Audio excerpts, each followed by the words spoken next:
Hi, cows. A lot of trainers can be relentlessly positive and manic, so I can be a little off-putting at first. For example, one time I called a female client a cunt in my first session with her in the first 5 minutes of meeting her. She loved it. And that just goes to show you a little honesty can go a long way.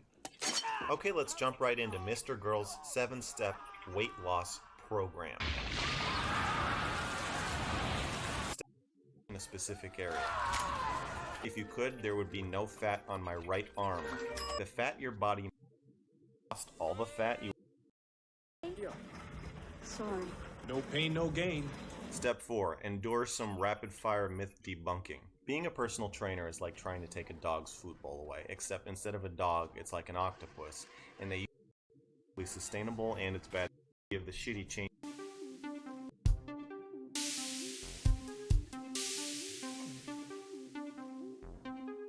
Hi, cows.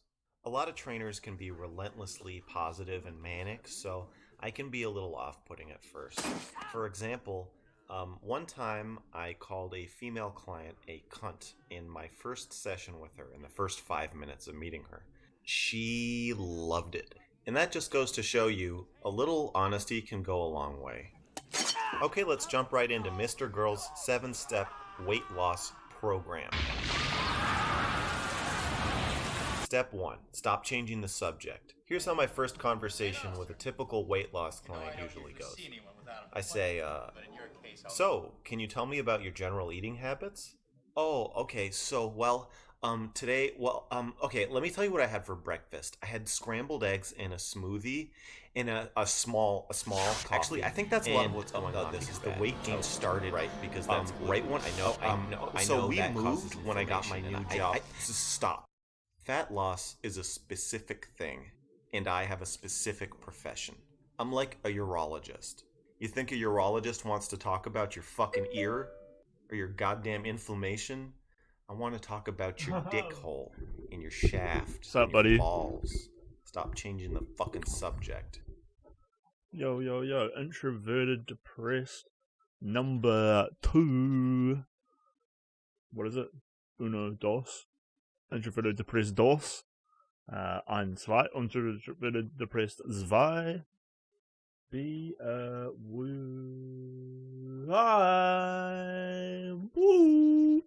Oh. We're watching a video called Extremely Blunt Weight Loss Advice by a guy called Mr. Girl, who's pretty famous for his extremely blunt advice. Sorry about yelling in your ear just now. In fact, let's do a quick little mic check to see how fucked up my microphone is. What is my computer doing? What's my computer doing? I got a black screen. Did I boot a game? I think I booted up a game. I did. I'm playing Elden Ring, apparently. I don't want to play Elden Ring. I want to chill out and watch this video. How are you, dude? You're the first person to come in here for a long time. I'm getting closer and closer to making affiliate, where I'm going to have VIPs, I'm going to get subs, I'm going to get gift subs, I'm going to get emotes. I can't wait, dude. Please chat and lurk. And tell your friends. Hi, cows. Ocean's Too Deep is here too. Relent- Yo, I already got a mod, so I'm like one step on the way to get in here. Ocean's Too Deep. This is something that I wanted to watch for you, like, real bad. Hi, cows. I'm not saying you're fat. A lot of trainers I'm can just be saying, relentless. let's watch a video called Extremely Blunt Fat Loss Advice from a Personal Trainer, featuring Mr. Girl from 2018. This is a younger, more vigorous Mr. Positive Girl. and manic, so I can be a little off-putting at first. I love you all. I love you all, dudes. I had long dreams last night about me hanging out with the XQC, and I woke up with a smile on my face, ready to be here for you guys. Example. You know what he told me in my dream? He just said, keep at it, dude. One time I called a female client a cunt in my first session with her in the first 5 minutes of meeting her. She loved it. And that just goes to show you a little honesty can go a long way.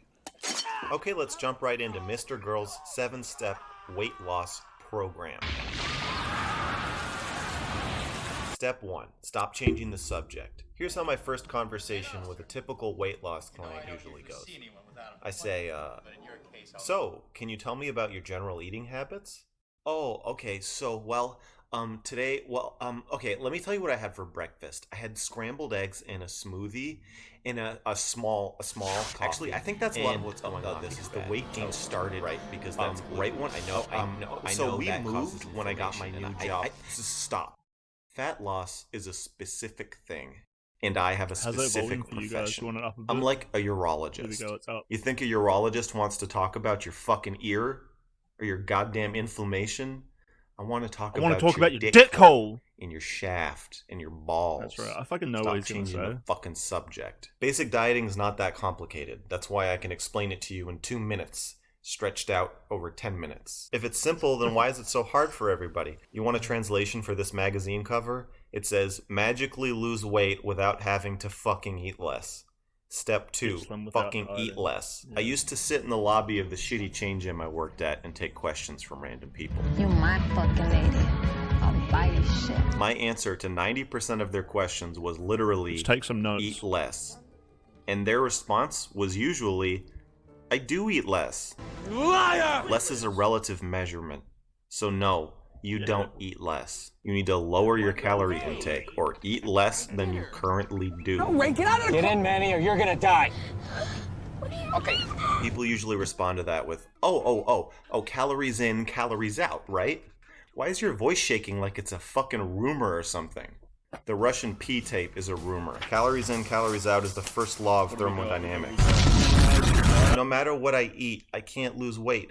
It's my glands, it's my hormones, it's my age, it's my bloating. Wow, no matter what you eat, you don't lose weight. You should be a fucking explorer and go to Antarctica because apparently your body is a perpetual motion machine. Please fuck me and impregnate me so I can shit out your magical kids. Step 3, cardio. That's fucking right. You know what you need to actually do when you go to Antarctica? Eat peanut butter and butter mixed up. So, otherwise you freeze to death. Because your body is generating so much energy to keep warm. You know? It's unbelievable. Don't. On the other hand, the human body is a remarkably efficient machine. You can survive on very little food. It's very miraculous and beautiful.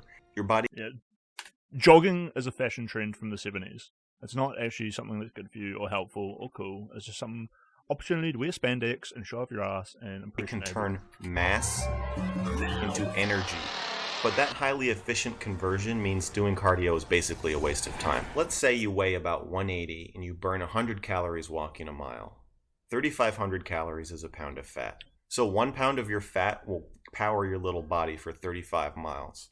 Yes, and Awesome Blossom will get you from Santa Monica to Thousand Oaks. You want to lose 20 pounds? Oh, that's easy. Walk a mile a day for 2 years. Say you want to lose a pound a week running on a treadmill, you have to run for about an hour a day, which is not really emotionally or psychologically sustainable, and it's bad for your knees.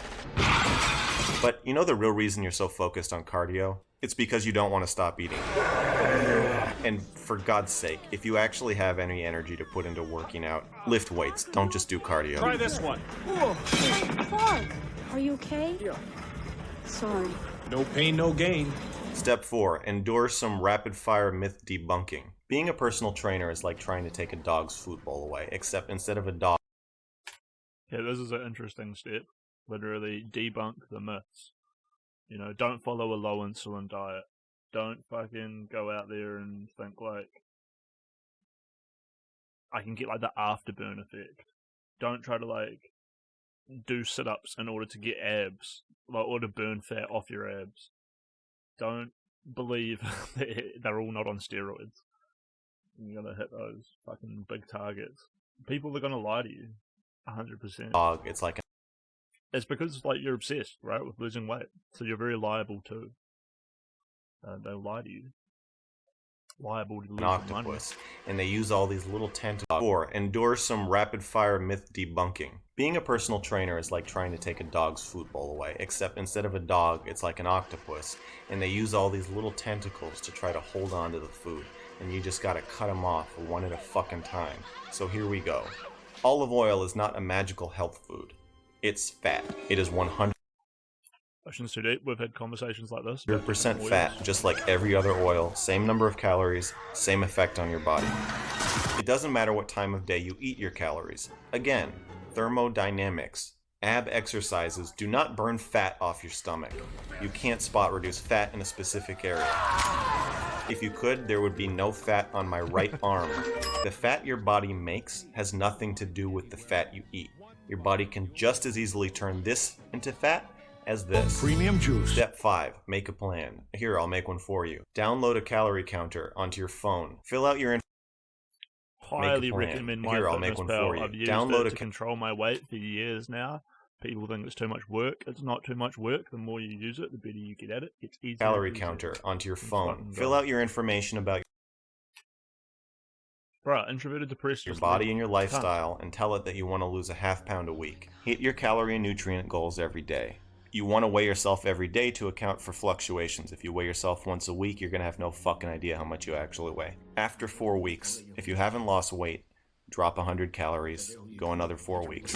If you have lost weight, congratulations, you're now in the top 1% of American dieters. That's actually an accomplishment. Most people can't lose weight. They just can't do it.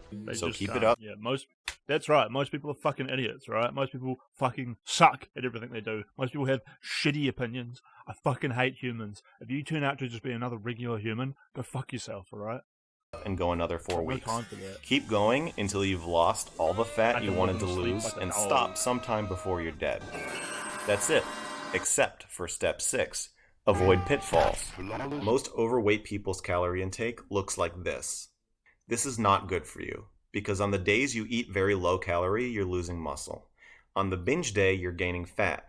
This leads to you stripping all your muscle away, tanking your metabolism, and gaining a ton of fat all simultaneously. So always eat your calorie goal, even if you're not hungry. Alcohol is not your friend. The reason you drink alcohol is to lower your inhibitions. The problem with that is that it also makes you stop caring about your diet, which you barely care about to begin with. If you were on a deserted island by yourself, dieting would be really easy. The main thing that makes it hard is other people. If anyone says, oh, good for you. Oh, you're looking great.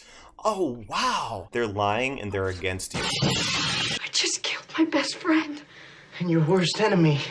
Same difference. Don't compare yourself to celebrities and Instagram models. They use drugs and Photoshop and makeup and dehydration and a bunch of other creepy tricks to try to fuck with your head. Be ready for emotional pain. What is your worst memory of childhood? Some people lose weight right away because it was just like an educational thing. Like, once they learn how many calories are in a banana or a piece of pizza, they're like, oh, fuck, wow.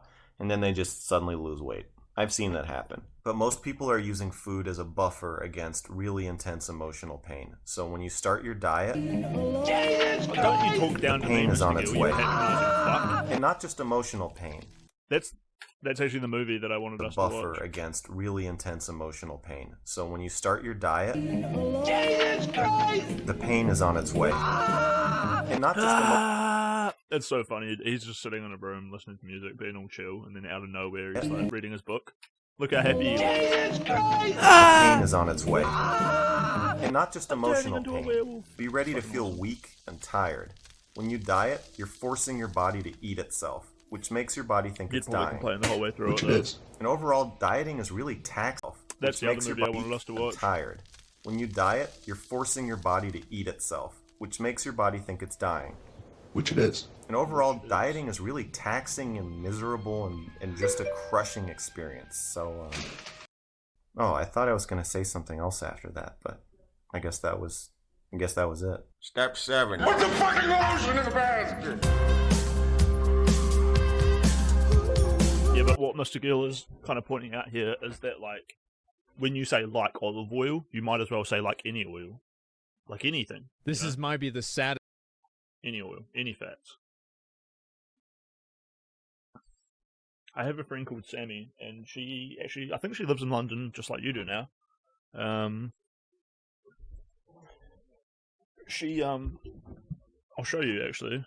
She's like become like a real health guru, and she had like a lot of trouble with her weight. And me and her used to talk like a lot about ketogenesis. When I became like a really like good at bodybuilding, I used to talk to Ashley, who was like the one time you asked me who the most handsome man on my Facebook feed was. It was this guy. But I would also talk to Sammy.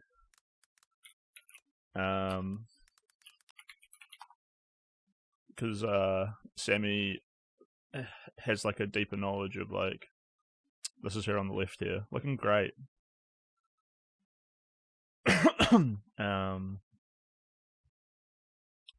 But yeah, she got real fucking big at one point. As you do, you know, when you become an adult and you move out of home and you go to uni. Yeah. These things usually get fucked, but Sammy used keto and ketogenesis, and she used to like take ketones through pills, which is a little bit weird. So like, I'm not fully sure what or it was like a powder. She would take this like ketone powder. There's Natty looking great. Give her a like every day. Every day we like Natty's posts. Let's go. Come on. Friends, chicken, photos. Surely there's like a post in here. She always does motivational posts. Here we go. Bum ba-dum ba-dum. Wait, I can do that better. What if it's like...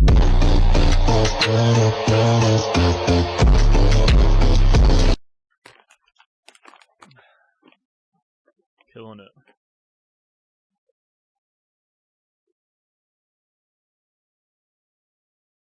Let's leave her a comment. Oh my god, so many comments. So many comments. What a role model. Yeah, Sammy's doing great, you know.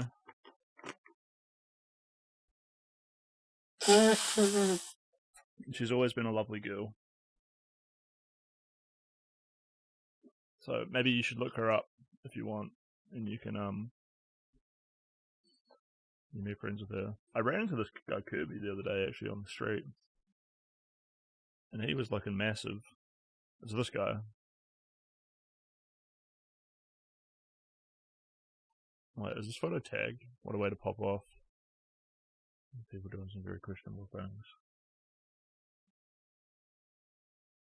Is that Finn? I think this guy's here in the New Zealand. It is Finn.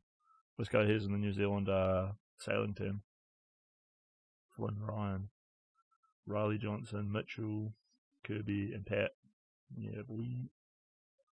So these are like some of my high school friends. Obviously, like these three. This is this guy's younger brother. But yeah, look at how fucking jacked my friends are. Fucking monsters.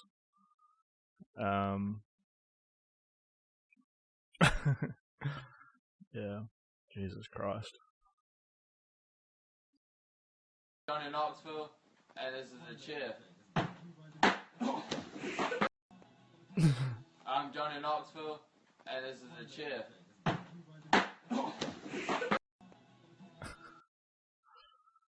That's fucked. And this is a chair. And the chair, what's the chair doing? Yeah, Ashley is legitimately one of the more jacked on people go. You're not allowed sunfledged or vegetable oil on keto. I don't know why you wouldn't be allowed those if they're just fats.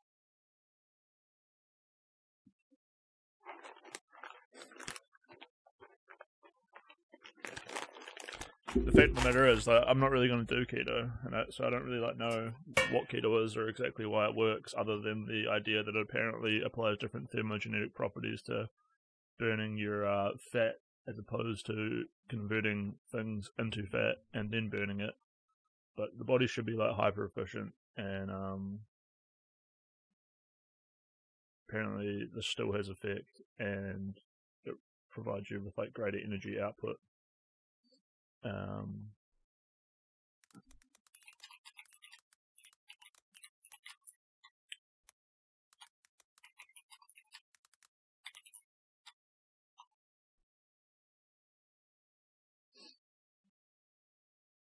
Industrial seed oils and generally discouraged. Right. So that's just because they're like not natural. They're just like, this is almost like a vegan being like, you have to be 100% vegan. It's just like, if you're gonna do keto, you have to be like super healthy. Well,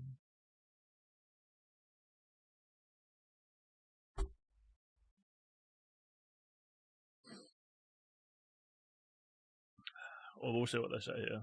I could be wrong.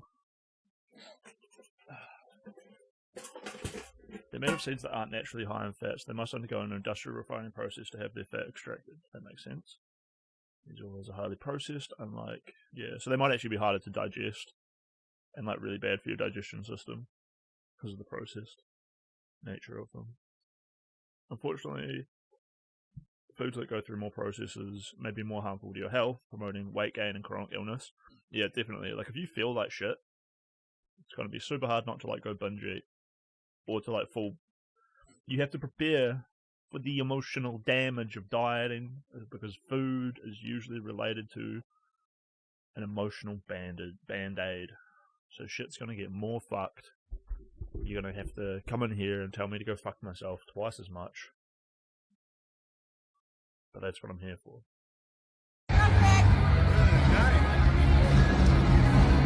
Fucking drink! Fucking asshole!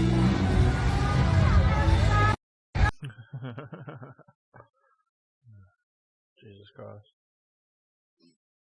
The first time we kissed was in the... This is a robot who wrote this. The first time we kissed was in the basement of a barber shop. We were playing strip pool and watching people get got. And his manager walked in with some guys from the bar. They were wearing bathing suits and started doing push-ups in front of us. And he was so nervous that at first he started laughing, showing his teeth, like Homelander. But when he looked up at us, he was passed out on the floor. When he finally regained consciousness, he looked deep into my soul and said, Long Island deserves so many more airlines, and then we fucked. Thanks, robot. Let's see what the comments say. A love story so strong they decided to share various facial segments. That's commitment. I mean, he's kind of just eating her head. Nom nom nom nom nom nom nom. Nom nom nom nom nom. Oh my god. Is that you? Is your name... Wait, what's the nanny's name? Is your name Fran? Are you a Fran girl?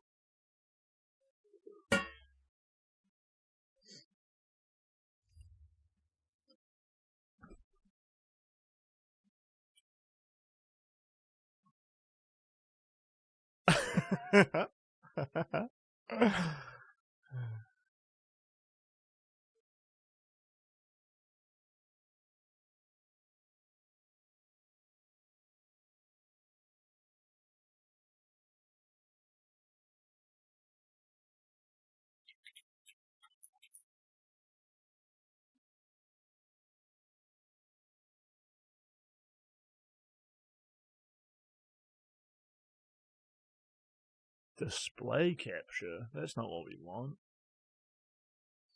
Oh, this is the small game screen. We want the browsing screen. What the fuck?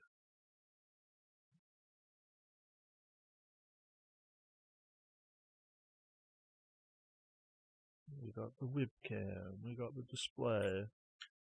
We don't want to be showing everyone Oceans Too Deep and Crispy's fucking conversations, to be honest. Let's get that the fuck out of there. No, delete it! Get it off the screen! Jesus Christ. Unless you don't mind it being on screen. I don't give a fuck. I do that shit for you, you know.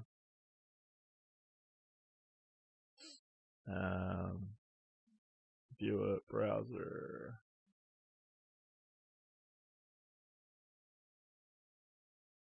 The bottom line, the best cooking oils for keto diet are olive, avocado, and coconut. Additionally, animal criminal fats like butter, ghee, lard, and tallow are great choices. Yeah, but so are animal fats, right? Yeah. So eat that bacon, baby. Eat those sausages.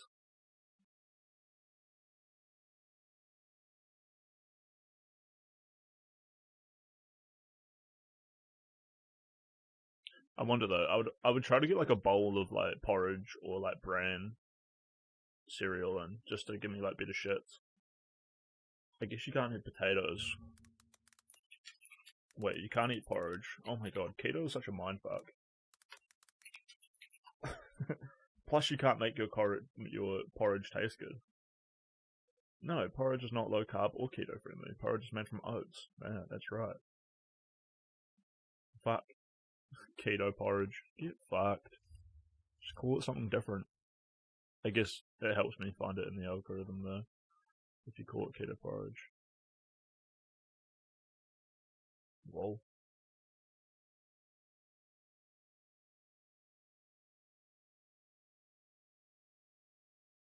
Your profile picture is going to fuck you, what do you do? Let's see the kind of people and their profile pictures who replied to this. Average day on the internet. This guy's got a Pepe the Frog. This guy's got fucking Ned Shelby or whatever from Cheeky Blinders. This guy's got Kakashi Sensei. Bruh, that's my OC, and he's the bottom, so that's not bad. Oh, apparently it's not Kakashi Sensei. It looks like Kakashi Sensei. Just a shitty drawing. Yep, anime waifu, or husbando. What have we got here? Another anime waifu, hell yeah. Another anime waifu, hell yeah. More anime waifus. Mr. Ooh, ah.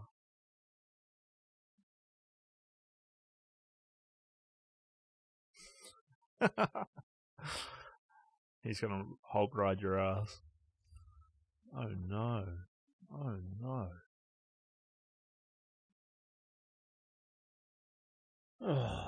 Convince a lot of people in the Middle East, although I love people of the Middle East. I love certain elements of the Quran. I haven't really read most holy books, I'll say that. But anyways, I don't think there is an ultimate necessity for a sense of an opposing force, but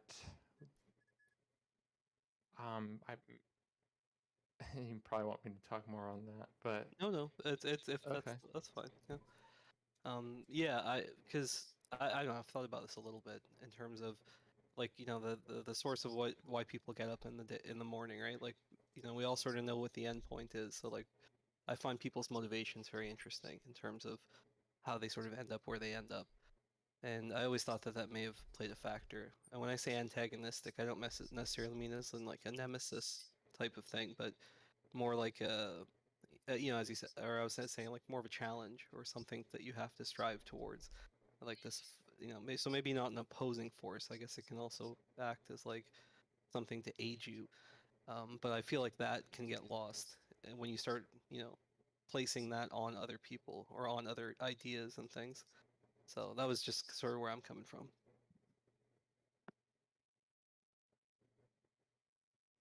Yeah. I did have another question, which is what my original question was, and I totally forgot. But if it pops in my head again, I'll bring it up.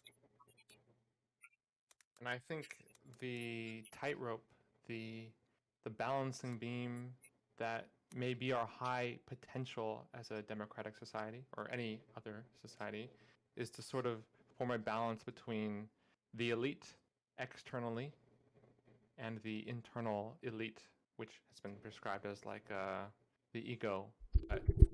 It's prescribed in materialism as a disorder, bipolar or dual personality or narcissistic,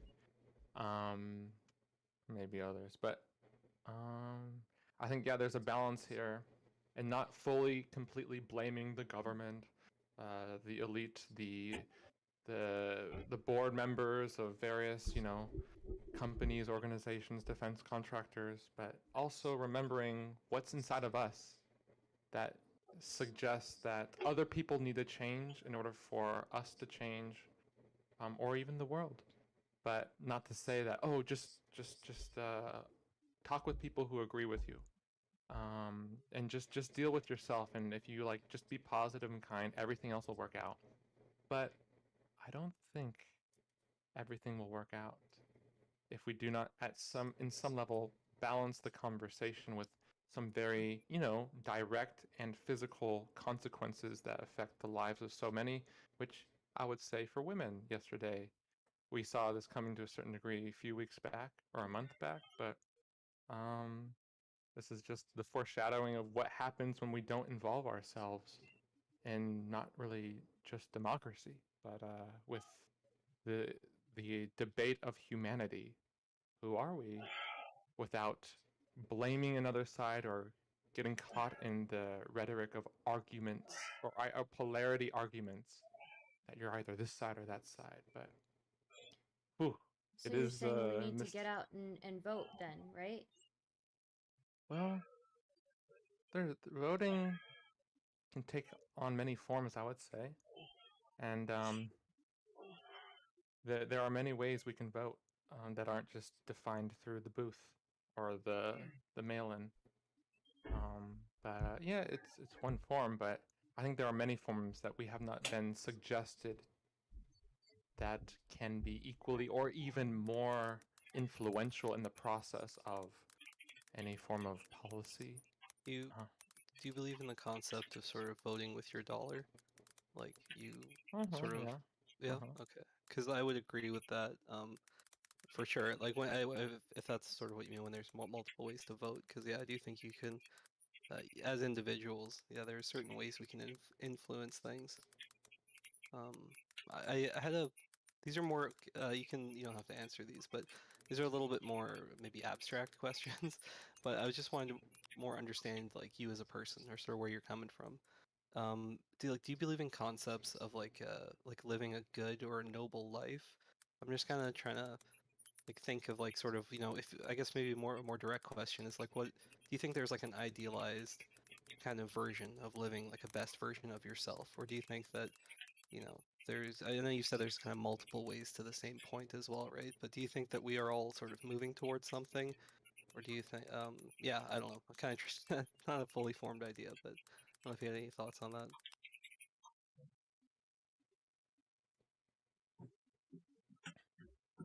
So just to feedback clarity, a question more proposed in my view of myself.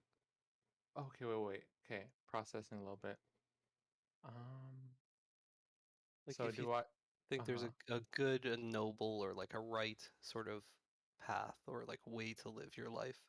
Okay. I don't.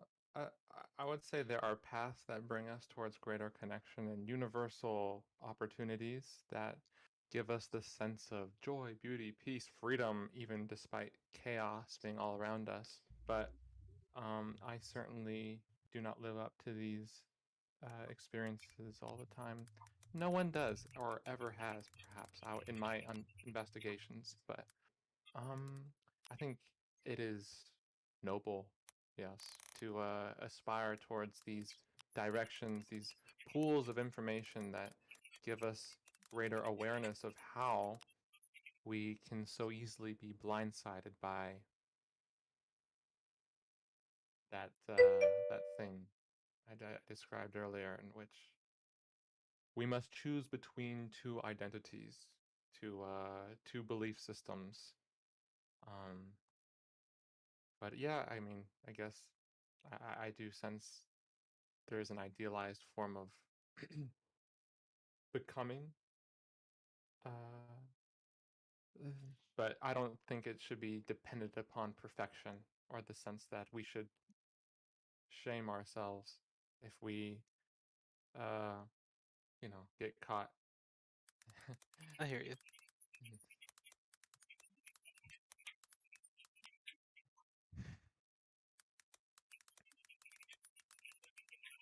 And so sometimes I wonder, I see people talking about politics a lot on Twitch, and I haven't really been so into it on YouTube until I came onto Twitch. I never really saw so much of the young people community. And to see to see people like talk upon these subjects for such a long period of time, um, on weekends, on the weekday, and I was like, where do these people get the morale? Like, or even you, Stardust. Like, I've seen you go for a while into some of these subjects, and I wonder how some of you guys get the morale to do this stuff, um, despite you may not hearing about some other forms of information that has, in my view, seemed to give me the only morale to get involved in this. But I think we're all different. But um, I guess what drives our sense of integrity, rather than just doing drugs, partying, and nothing wrong with that. But like that's what I used to live in for a while. And just focused on video games and partying. I said that already. I had no hope or morale at all, and I wonder how some people like keep it up. But I guess you guys have your ways. I guess I just find it, even with the politics stuff, I just find it fun, I guess. Even when it seems like people are very mad at me. Interesting. Yeah. I find it fun. Yeah. I think also having a good group of people around is good. I think that's what kind of helps, having friends, things like that. So yeah, when people are mad, it's not as bad. So. Okay.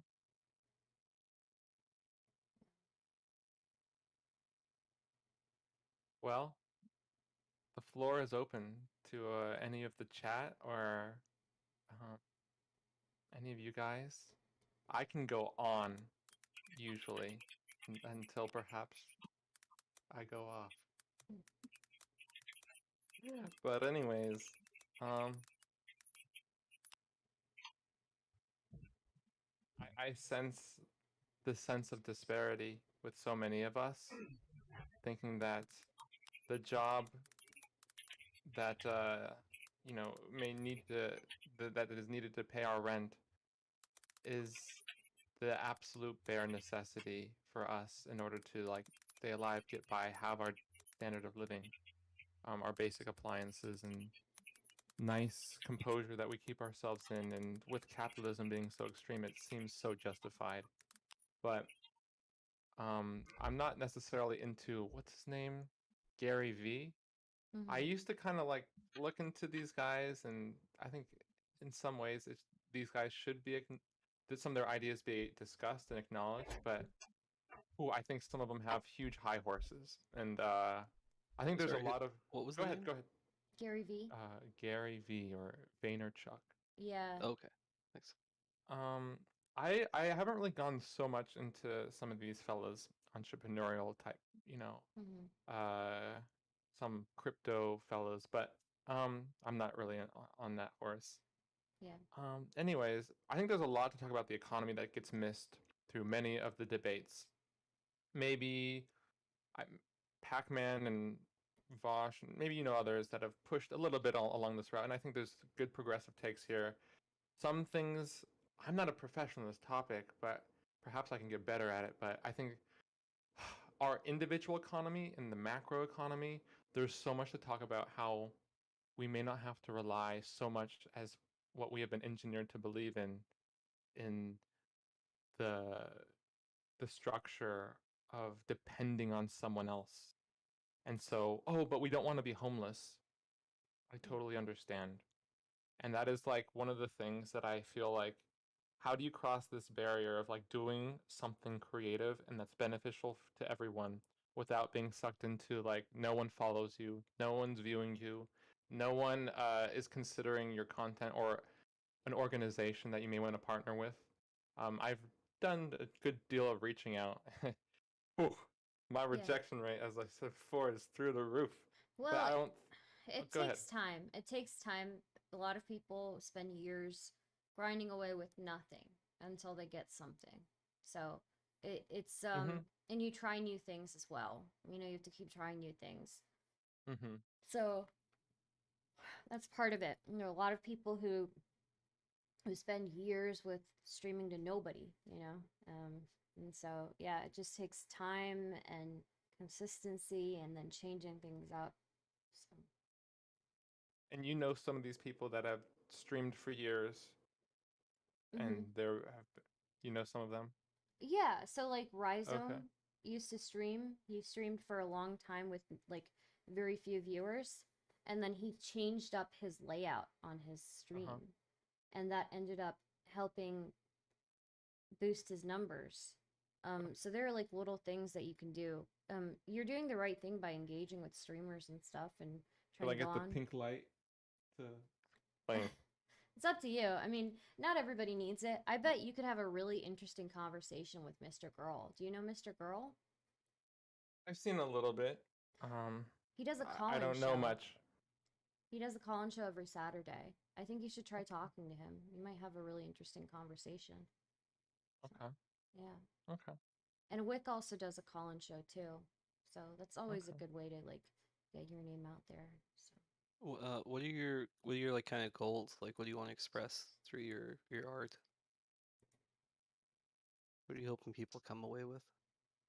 Um, well, I think it's just the sense that there is another industry, another, I guess, basis in which we can see the world without depending upon the the the the mainstream. Oh, I hate that word now, but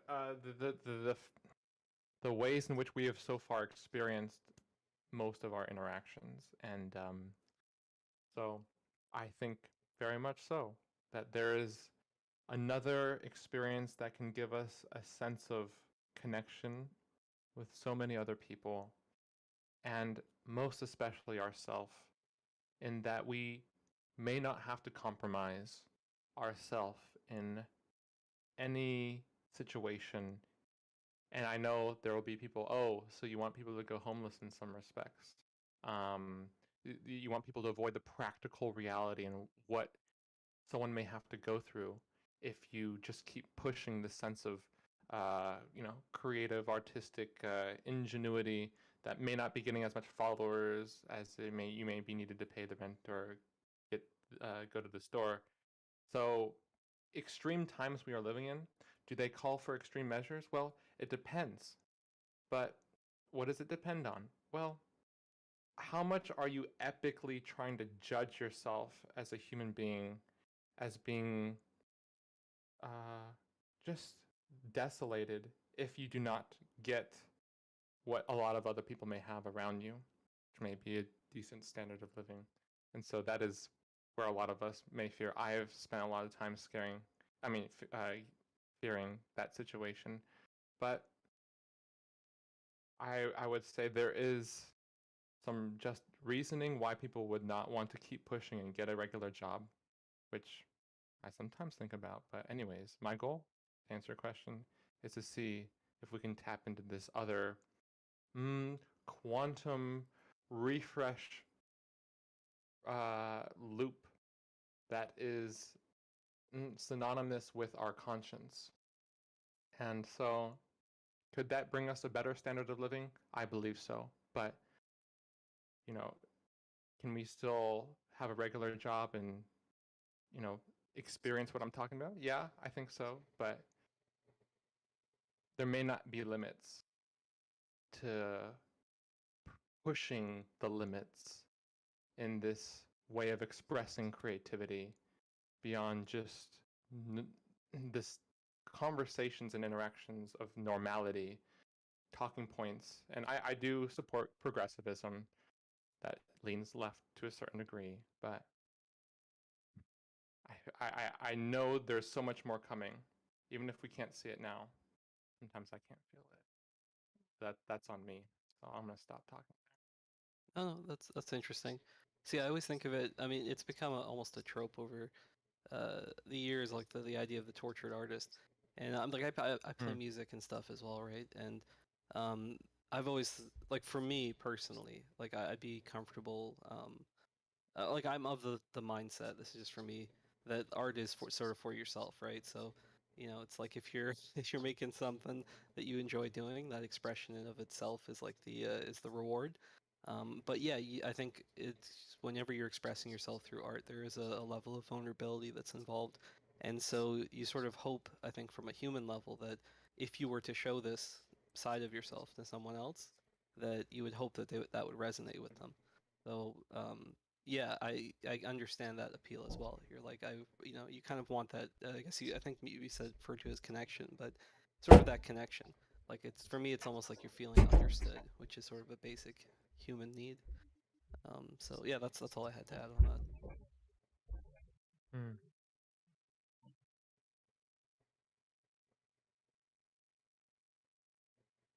In terms of compromise, yeah, I think I don't know. I don't know if suffering is sort of necessary for great art, but I do know that a lot of great artists have suffered. So for me, like me working my job right now is I always have that in the back of my mind that this is towards like my actual goal, you know? Mm-hmm. And I think a lot of people have to sort of make that compromise a lot of the time because of, as you said, just material reality. And maybe there is another option where we don't have to compromise on that. Like that would be beautiful. I know a common thing is like if our basic needs were met, sort of we just have that potential Mm-hmm. when we don't have to worry about those things. So we can explore and be the things that we wanted to be, or that we were, maybe not meant to be, but you know, that there's no sort of that hand that's guiding us that's always ever present. So I do like that idea. I think it's a little idealistic, but I don't think there's anything wrong with being idealistic.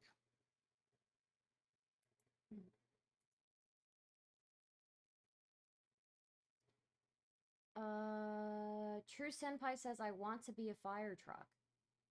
You can be a fire truck. Why can't you be?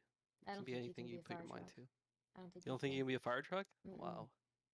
I mean, you could, yeah, not literally a fire truck. Um, you could put out fires. I guess you could grow to the size of a truck or something. A small truck. Yeah. You could dress like a truck. You could dress like a truck. Yeah. You could show up and whenever there's a fire.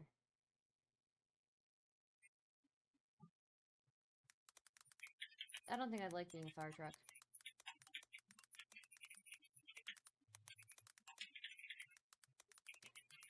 Yeah, I don't think I would either. Yeah. Yeah.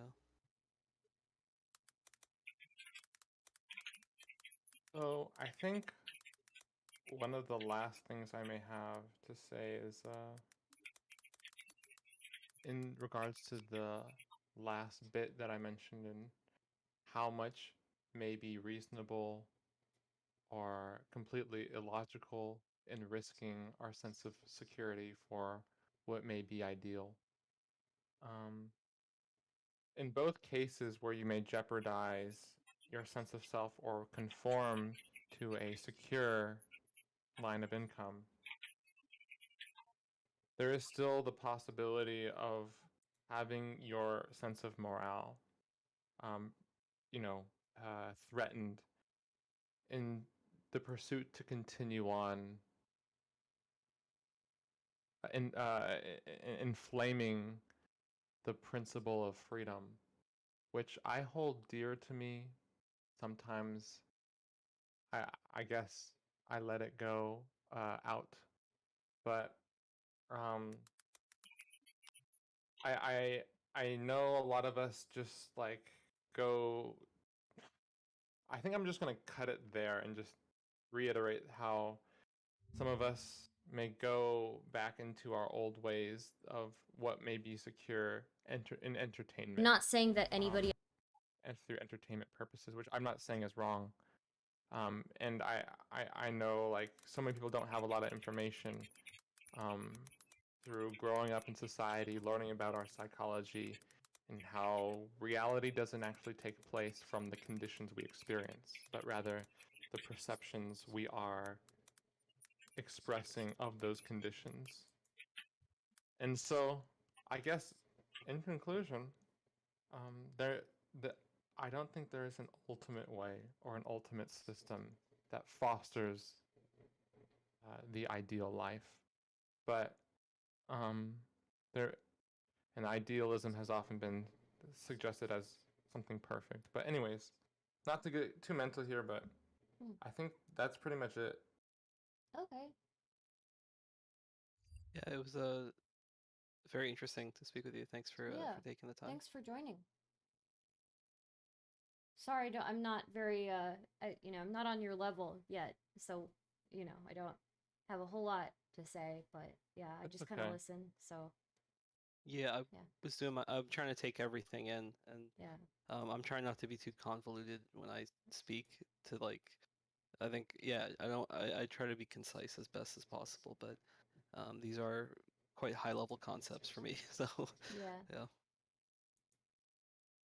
Well, I want to appreciate all of you. Well, I don't want to. I already do.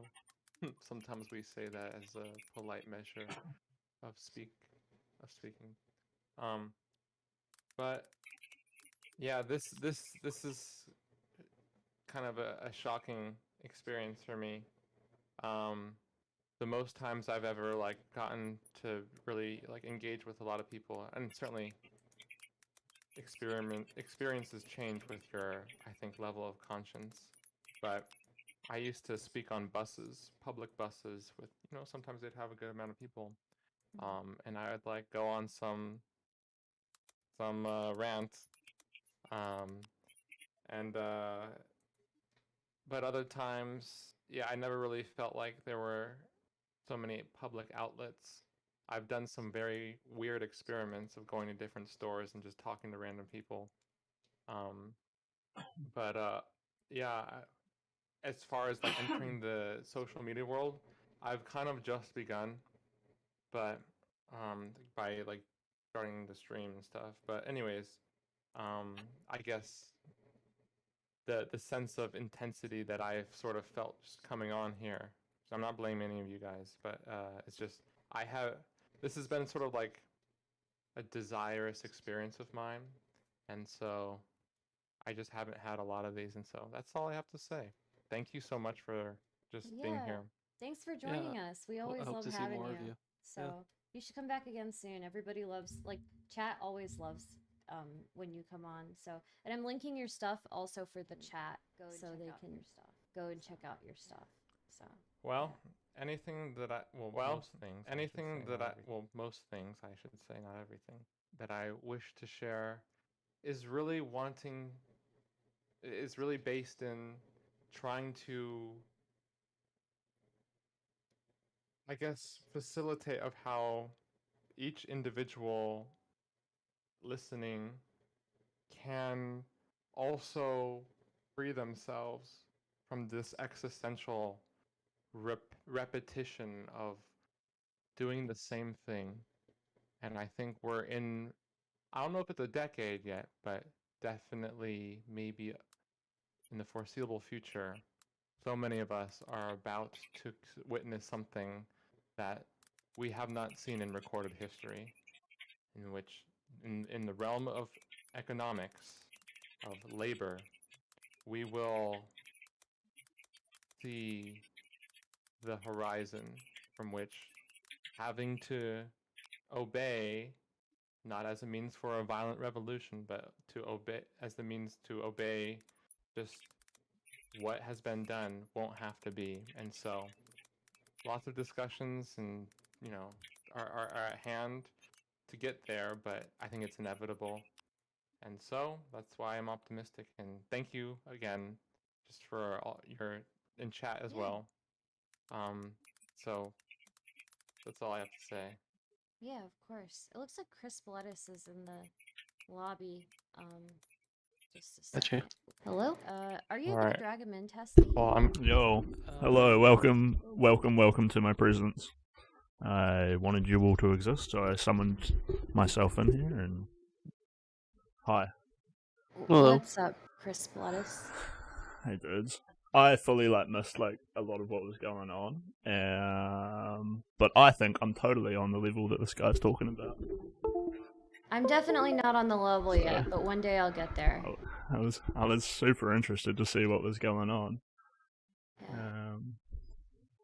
But I don't want to repeat everything that we said. So if we do talk about it, we got to be more brief and more concise about what is going on. Which I think the last thing was about the materialistic physical plane of existence and the optimistic hope of us escaping it as a singular unit together, or something. Whoa, you actually got it. What the hell? You got it way quicker than I did. What the fuck? Well, I've always been fascinated with the singularity. That's always been a cool thing for me. I think it would be dope. Concept. If you could upload your brain or something. I don't want to live in this human body. I want to be a robot. I think it's it would be inevitable with our technological advancement. We will get there eventually. I just think we would have gotten there eventually. I just don't think we're gonna make it that long.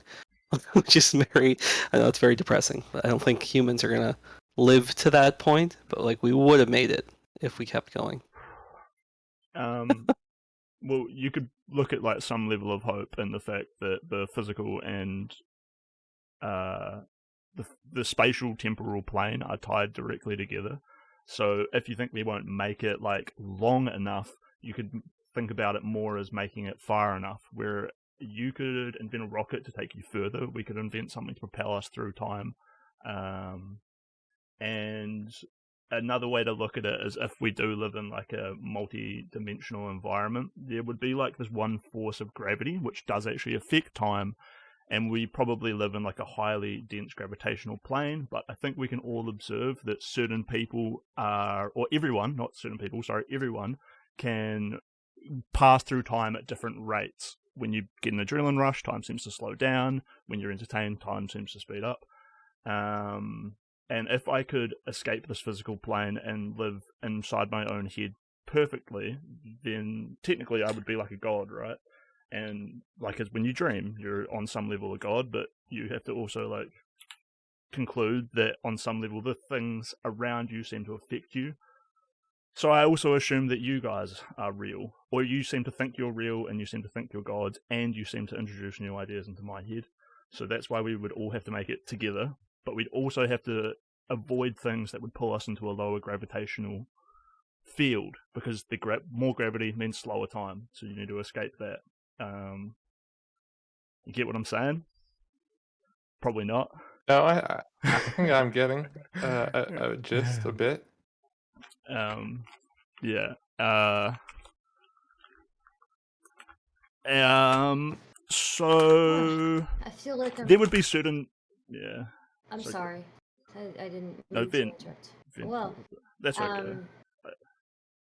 It's totally fine. You need to. Is this nerd shit boring you?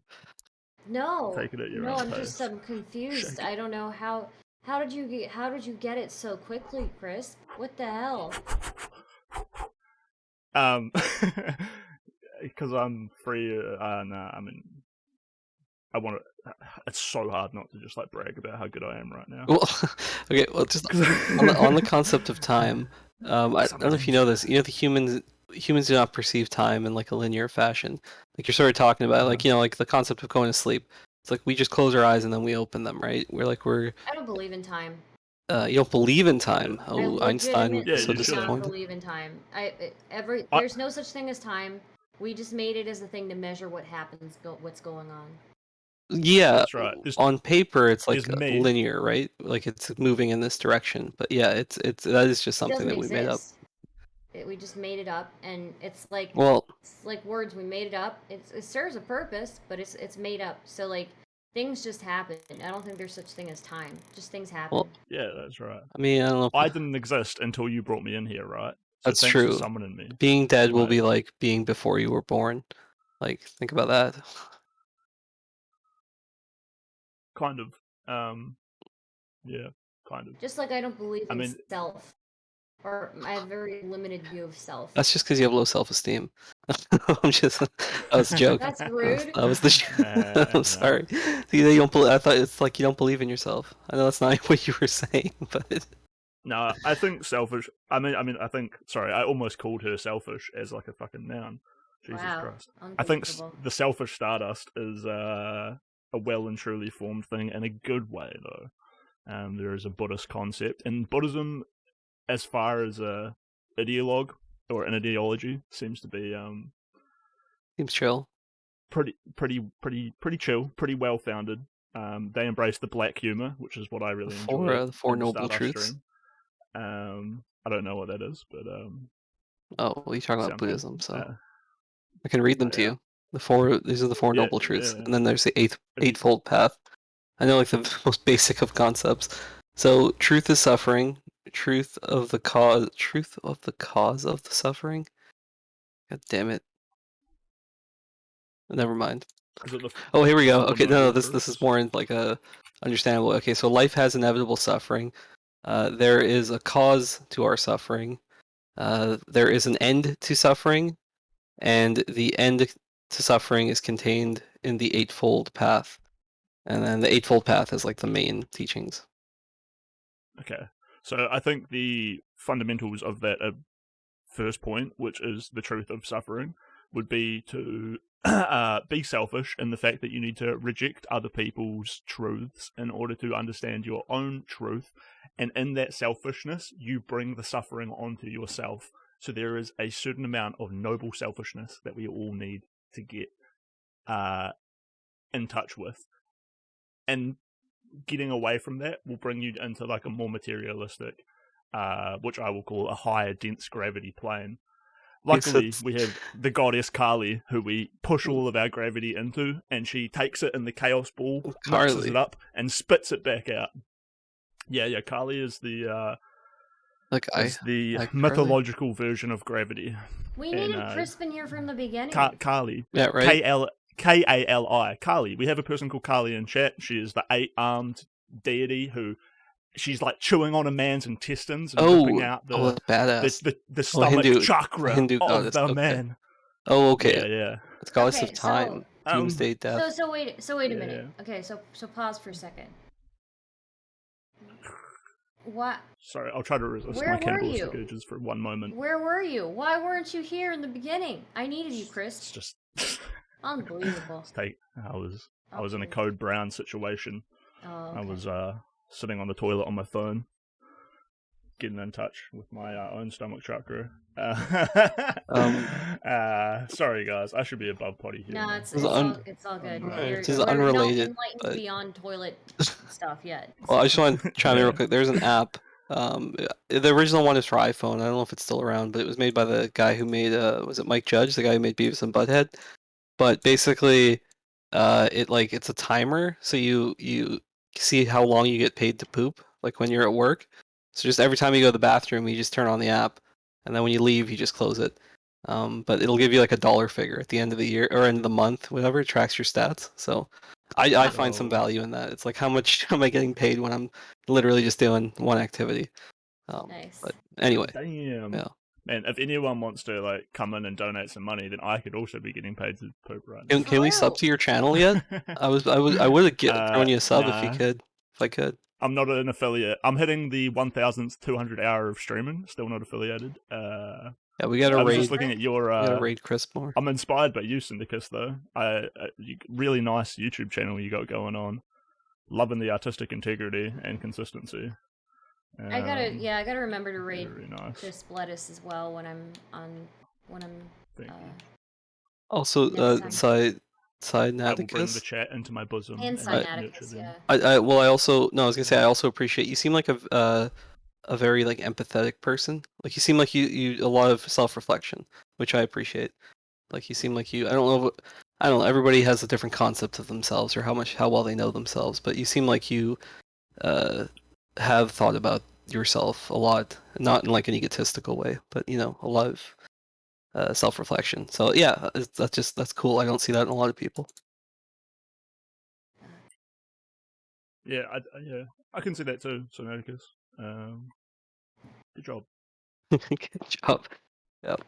Yeah. I can't I can't seem to turn it off. Just whatever it is, I've always like felt like if someone else was dying, I was kind of dying too. But there are limits we can put on to that. But it's How did you? At what point in your life did you realize that you were like turned on this way? And I will be right how back. do you Sorry. fight the? That's okay. How do you fight like the inner human desire to like cleft people's heads from their shoulders and instead like realize that they are you and you are them? You might like I feel like you need like some kind of safe space or part of your environment to help you reach like such a lovable opening charity of like the charity of like your time and space, like living with your and parents giving it to people around you. I'm just kidding. No, that's Right. not the safe space I was suggesting. It was kind of a joke. Yeah. And as there's definitely a point of becoming an adult where you realize that your parents aren't like a soundboard for your political or spiritual ideas, and they often start to look like children. They can you kind of learn what that past generation is up to. Mm-hmm. But the safe space would be like having a guru who you can always go to, who will always take the time to meditate on your problems. They'll listen to you. They'll come back a day or two later or a week later. Maybe they think about what you said for a whole week, and they come back and they're like, hey, I thought about what's going on, and here's the most concise and simple way that I can give you a solution to what you need. And then sometimes just hearing that someone is doing that for you is the safe space. Sorry about just coming in with the personal questions, but you're new on the scene. You are the man of the hour, so I'm going to ask, and I hope you are okay with that. Yeah, definitely. Yeah. So there's a lot in what you said. Do you have a guru? Is all I want to know. Is there someone who you like fell into trust completely, and they became like the role model for how you want to look at everyone else? Is the way I want to ask. Is that Jesus? Is it Buddha? Or is it like a real person who lives with you? So when I was taking communications, this person in my class, said like something is off with you, and and from that point, which she gave me some information that led me to many different sources and different circumstances, but more so just sources through the internet. Some in real life though, but I had to weave through so many things, and part of that industry revolves around the subject of mysticism. But do you know any witches? You said you studied communications. I feel like you were probably raised in the Western world, so witches. You're like, yeah, as opposed to knowing like a guru or like a shaman or like someone from an Eastern tradition, you're probably more likely to fit like a context of the Eastern world, because what we're like. I get what you're saying. At one point, I came across someone who's involved with, I guess, a more nuanced mystery school, and the mystery schools have been seen, through thousands of years of time, and as different societies have different forms of ceremonial initiation. You can call it worship. That's right. But anyways, so that would be one of the big differences between the Eastern tradition and the Western tradition. Is in our Western, or my West, like I'm a Westerner, so part of the idea of like this enlightenment is that it's handed on from person to person. Whereas in the Eastern tradition, anyone can become enlightened. Whereas in the Western tradition, there is a literal passing down of these ideas. So you do actually need someone to give it to you. But I can't say I've met like a literal magician. Yeah. There have been certain individuals that I have my guides, but like that I have interacted with that have been able to disclose certain portions of information, and generally they can be seen through some forms of mainstream mysticism. But anyways, there were many barriers within these, I guess, storage containers. I hate to use that term, but just the sources of information that allowed me to see a different way of evolving myself or evolving society. So to give you a specific name of a person, I don't think is relevant. Not because I want to hide certain individuals, but because every time there's been, not every time, but each person and school has had certain barriers that have seemed to prevent more along my path, more nuanced versions of the great mystery. And so anyways, where I'm at now, just to cut in, okay. I feel like everyone can probably relate to moments in your life where you have an epiphany, and that is probably the feeling of overcoming these barriers where you're like, I finally get it. And those are like inspired in the Greek mythology by the muses, who are the gods, and the muse will like fill you with an inspiration and a epiphany. And then it's often important to like that is a singular moment, so you want to hold on to that moment and also move through it by like constructing your environment to help you learn further, which is where it's good to have a teacher and a guide to, and the guide could be not a person but like a routine that you follow every day, so usually requiring some kind of discipline. And then of course we have all of our usual human problems which also need to be balanced. So I guess I had some very short-term epiphanies.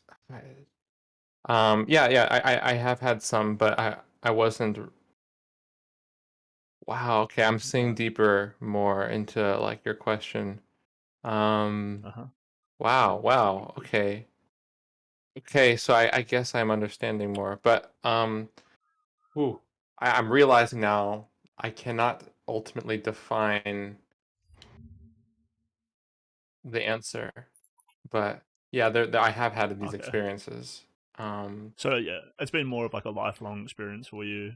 Some people could be born with having already seemingly been past these goals, or it could be something very small and insignificant that slowly grows throughout your life. It's the same way. We see it go both ways. Some people end up having very small insignificant things which turn them into real pieces of shit. Other people have small and insignificant things which helps them grow into like amazing people. You could compare Buddha to like Donald Trump. They were probably both young men at one point who were really rich and powerful. One of them turned into Buddha. One of them turned into the worst leader that humankind has ever seen. No cap.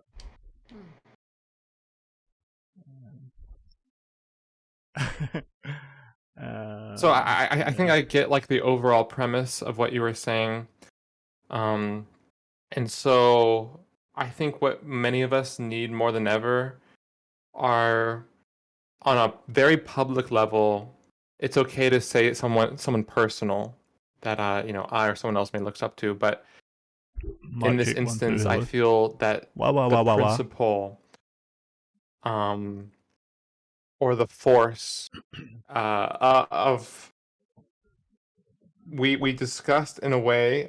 We talked about perception earlier, but like principles and reoccurring patterns of force seen in history can be the teachers in how we can become more ideal form or an ideal potential of ourself.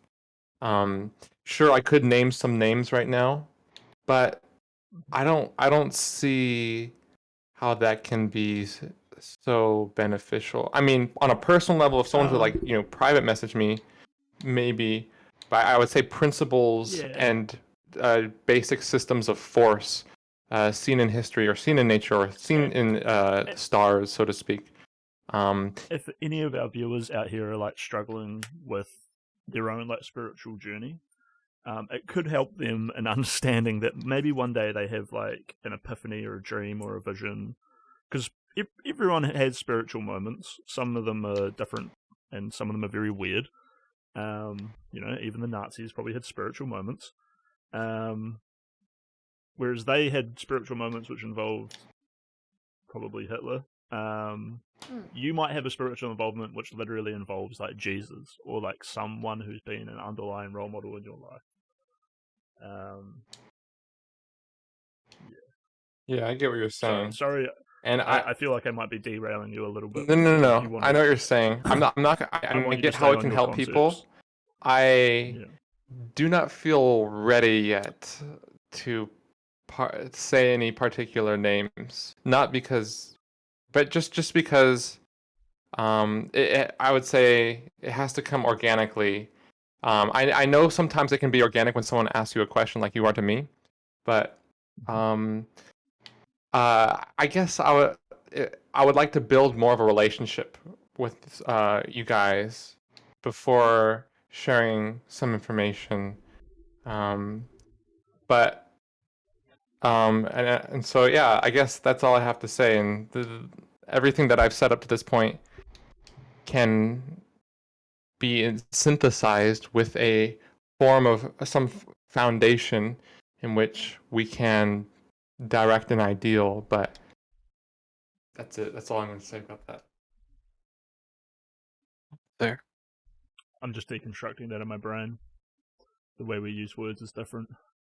You want to synthesize, so you're trying to create an ideal, like virtues. I liked it that we were talking about ideals and virtues in this conversation as well. Because if our ideals and virtues weren't seemingly impossible to reach, then they wouldn't really be worth trying to reach. Put that in your pipe and smoke it. I kind of agree with that. It's the whole point of it being an ideal, right? It is sort of supposed to be unattainable. Like I've always, we're already kind of in the abstract, but I wasn't fascinated with the terms of like perfect and imperfect, or like conscious and unconscious, like these like binaries that exist. Perfect and imperfect, there's only two states to those words, right? It can either be one or the other. It can never be both. And with conscious and subconscious, I feel like that line. I'm only just picking these out as two examples, but I guess it's different. Like that is so much harder to define between like how unconscious are our desires and how much of that does inform like our conscious waking state, because it's still at the end of the day, it's still us, right? I think about that when I go to sleep. Go on. It's kind of still us. There would be like multiple. So there's multiple parts to your brain, and like I was saying about guides, some of the guides that I have are little voices in my head, which we would look at as our conscience. Like little, and some of those Santa guides elves? are people from the past, just like that. That's how they're gonna picture it as. Sorry, go on. So it's super normal. There's a sort of like common sense, and I don't like using that word at all. I can talk about that more later. But it's pretty common sense that everyone has like a subconscious and a conscious. But 100 years ago, that wasn't common sense. No one actually believed. Or it started about 100 years ago, very recent in human history. People started to believe in the subconscious, which now seems very evident. I may be the dissenting voice then. I don't know what the leading theory is, but they think that there's like 7 layers of unconsciousness or something like that. Right. Well, I could go the other way, where like there's us, right? Right. And then there's the subconscious, but then there's everyone around us who's also like pushing that shit in. So, when I say push that shit in, I mean in a totally non-homosexual way. Yeah, of course. Pushing it into our minds, our mind butts. Yeah. Honestly, how dare they? Yeah. I'm raping my brain. Yeah. Sorry. Where was I trying to get to? This was a convoluted. Yeah, so we're talking about consciousness, unconsciousness, yeah. So yeah, there's more than one version of us, and then so that is what I would look at as a superconscious. One of the superconscious epiphanies or barriers that everyone seems to have gotten over is thinking that you are just conscious. We have all become aware that the dreams are the subconscious, and that there is a societal implication. We live in a society, it's a big meme, so there's multiple levels of like who we are. We're trying to please everyone else, we're trying to fulfill our own desires, and we're also trying to figure out what we really want, because our wants and needs aren't the same thing. And even our needs aren't really our needs sometimes. And then we can So, fuck, that's kind of overlapping. Because I'm talking about, like, the psychological makeup of people while also trying to, like, engage with the superconscious or the community level of, like, understanding that there is a psychological makeup. One of the other epiphanies that I had in my life was being very concerned about I was a young Christian boy growing up. I was in the play. I was the cow who Jesus Milked? was born next to. Oh, yeah, no. And hearing my whole life that like God was perfect, one day came in like a shattering dream of like absolute terror about the stale, unchanging nature of perfection, and it took me like quite a long time to become like more comfortable with a worldview where random things happen, chaotic things happen, and it's quite possible that you lead an entire life of incredible chaos. And sometimes that chaos doesn't seem like chaos. Sometimes that chaos might be incredibly repetitive, but that's just how randomness works. So you get clusters of similar things hanging out with similar other people. If you want to talk about karma, though, I don't believe you in could karma. karmically align yourself to like move closer to other clusters, like what you want to be. Yeah, I don't. Yeah, just think about karma as like a lesson learned. You just keep fucking things up, and then the lessons keep coming back at you. I don't believe in karma as in like when you see a homeless man, you just think like that's his karma. He deserves to be homeless. Right. See, that's just rude. I have a view on karma that's like, so if I know this is a meme answer, kind of. So karma is like about balance, right? Sort of this ebb and flow, yin and yang, sort of two sides of the same coin, whatever. So if somebody say holds the door open for you, for it to be karmically balanced, you would have to then not hold the door for the next person, right? Or like if somebody cuts you off in traffic, then like okay, then you let the next person in, and then all things are balanced. There you go. True. I got it Seems like sorted. a shitty way of karma, though. That seems like a really. No, I that's don't like that type of. you need to balance the energies. You got to balance the good with the bad. It's the only way. What would the Dalai Lama say about this? Somebody like gives you a hug, now you have to slap somebody in the face. Exactly. Yeah. Wow. Wow. I mean, no wonder Hassan's such a piece of shit. Yeah, right. Yeah, people are so nice to him. They gave him a career. He's just a dick to everybody. He's like, I'm sorry, but this is how I have to be. Yeah. It's the noble I'm way. saving the world. Yeah. Hassan, please stop punching me in the face. I can't. I'm saving the world.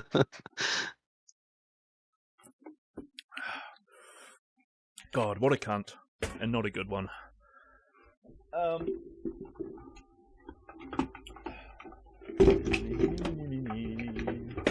In regards to Hassan, I see very much that like the basic forms of educational development that usually influences a large portion of our outlook in life has, you know, in our capitalist social media parasocial world, it has led him to not necessarily see the other spectrums in which we have been insinuating in this conversation, which may not be so left, right,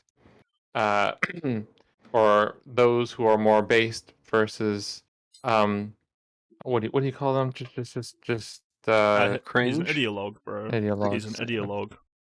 Yeah, he is possessed by an idea which doesn't. But a really lot of this is represent him systemic, as a I would human or a say, person. and so many of us, when we get into these circles, we're quick to, I guess, just blame the person, and there's some, I would say, personal responsibility for all of us, but nevertheless, so much of our educational system is so how shall I say, disingenuous? No, but disconcerting towards various sources of information about who we are. The war has been going on since the dawn of recorded history but just psychological education, not even as a purely biological subject. There's other things that can be said here, but anyways, Johnson, for welcome to people the that chat. like those who form the top of the line in the debate community, it's very, I would say, understandable. Black and white. Huh? Yeah, it's very black and white. This way, that way. Yeah. You're either right or you're wrong. And like Val says, I'm ready for violence and ready to fuck you up without any nuance. Yeah, and it's the way I would look at that is higher or lower gravity. Yeah. We want to break free. I'm gonna be real with you guys. I feel like you guys are on a different level than me, and I feel like an idiot. I really feel like an idiot. I feel like you guys have all this analysis of what's going on that I'm not aware of. I just don't know. That's literally part of the process. Everyone has to go through a stage of completely not knowing, and you are like kind of right where you need to be. And so yeah, it doesn't make you any less. You could be like amused, and you could just dwell on the if you could just be in the situation, you'll just like come into it, and you'll probably come flying and nice and strong with a whole different level of. I feel like you would pay it back to me, and like a good way as well. The more you hang out, so I'm just saying things to sound smart. I'm just I have for me I guess my sort of end of the day argument. This is my compass, my guiding principle. Because for me, metaphysical things are like a more of an intellectual thing for me to discuss. Because the very nature that a lot of these things are metaphysical, it is very frustrating not to be able to have the words and the language to be able to convey or understand these things a lot of the time. So yeah, for me, and this is maybe a non sequitur, but I always just think about like people as individuals need to be you're the one that has to live with yourself. You should be happy or at least content with your decisions. And for me, that's sort of my guiding principle. It's like, you know what? I guess you're that could lead to bad outcomes depending if you have your view on morals or if you think that morals are just completely arbitrary or whatever, but most people have some sense of morality regardless of where it comes from. So yeah, I think you should just follow that sort of inner voice a lot of the time. You're going to be the bad guy sometimes, make amends where you can, like be kind. But don't be Hassan, right? Because he can't be the bad guy. That's exactly the point. Where, if I was his dad, or I need to talk to him I need to be like, sit down and listen, you little slimy weasel snake. and I'm happy to have someone do that to me, but he's not, So I think it's important. I'm kidding. I'm not better. Yeah, I know. That, you should have people in your lives who are willing to call you out when it's appropriate, or like give you. I don't know. For me, I find that very valuable. If I'm it's like if my fly is down in public, like please tell me. Like you're not making it less awkward by not telling me. So it's like if there's some blatant gap in my thinking or something is very obvious, like I would much rather have that conversation and you let me know than let me walk around looking like an idiot, So so I was working on a construction site once, and I had to carry like the jib board, the walls in. Oh yeah. And I'm carrying the jib board in, and I'm handing it up the stairs, and there's this like big Tongan guy in front of me, and he can't really speak English because he's fresh off the boat, and he's like looking at me like this, like, and I'm like, I don't give a fuck, bro. I'm a neurodivergent man working hard at my job. Don't even fucking right. I'm not paying any mind. So he just goes like this, and he just puts his finger into my fly and just wiggles my dick around a little bit. Oh. And he's like, "Oh hey, get out, mate!" I'm like, Jesus. That's one way to do it. Ooh. Very effective form of communication. Yeah. Also, so just real quick, it says there's a notification, something about Mr. Girl viewers joined or something. Oh shit! Oh, welcome. We might have got some kind of raid. Mr. Gill chat. Something popped up. I missed it. What it said. To all the Mr. Gill viewers, hello. Welcome. That was a really funny line to walk into. Yeah, that was a good moment. Mr. Girl, thank you for the raid. Thank you guys so much for joining. We're just having a conversation here. Feel free to join, Mr. Girl, if you'd like. Cyrus, I told you to Hi, I'm Crispy Lettuce. I've been reviewing the entire Mr. Gill catalogue. Today we're going over his way to bluntly lose weight without being a completely retarded cunt about it. And what's the other way? Huh? Sorry, can you get banned for me saying shit like that? No. I don't think so. Mr. Gill did a video like 4 years ago about losing weight. Oh. And then the other one was his uncomfortable questions about suicide, which I'm also covering later on today. Cool. Love your work, Mr. Gill. He finally Sorry, go figured ahead, out how to Stardust. raid. That's so kind Sure, of him. sure. Thank you, Mr. Girl, for the raid. Guys, I'm Stardust. You may know me from being Mr. Girl's friend. And he's always welcome to join us as well. They're having some like high-level discussions in here that I can't keep up with, Mr. Girl. So that's pretty much what's happening.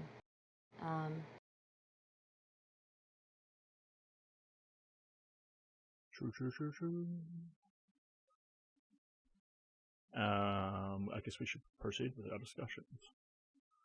Sure.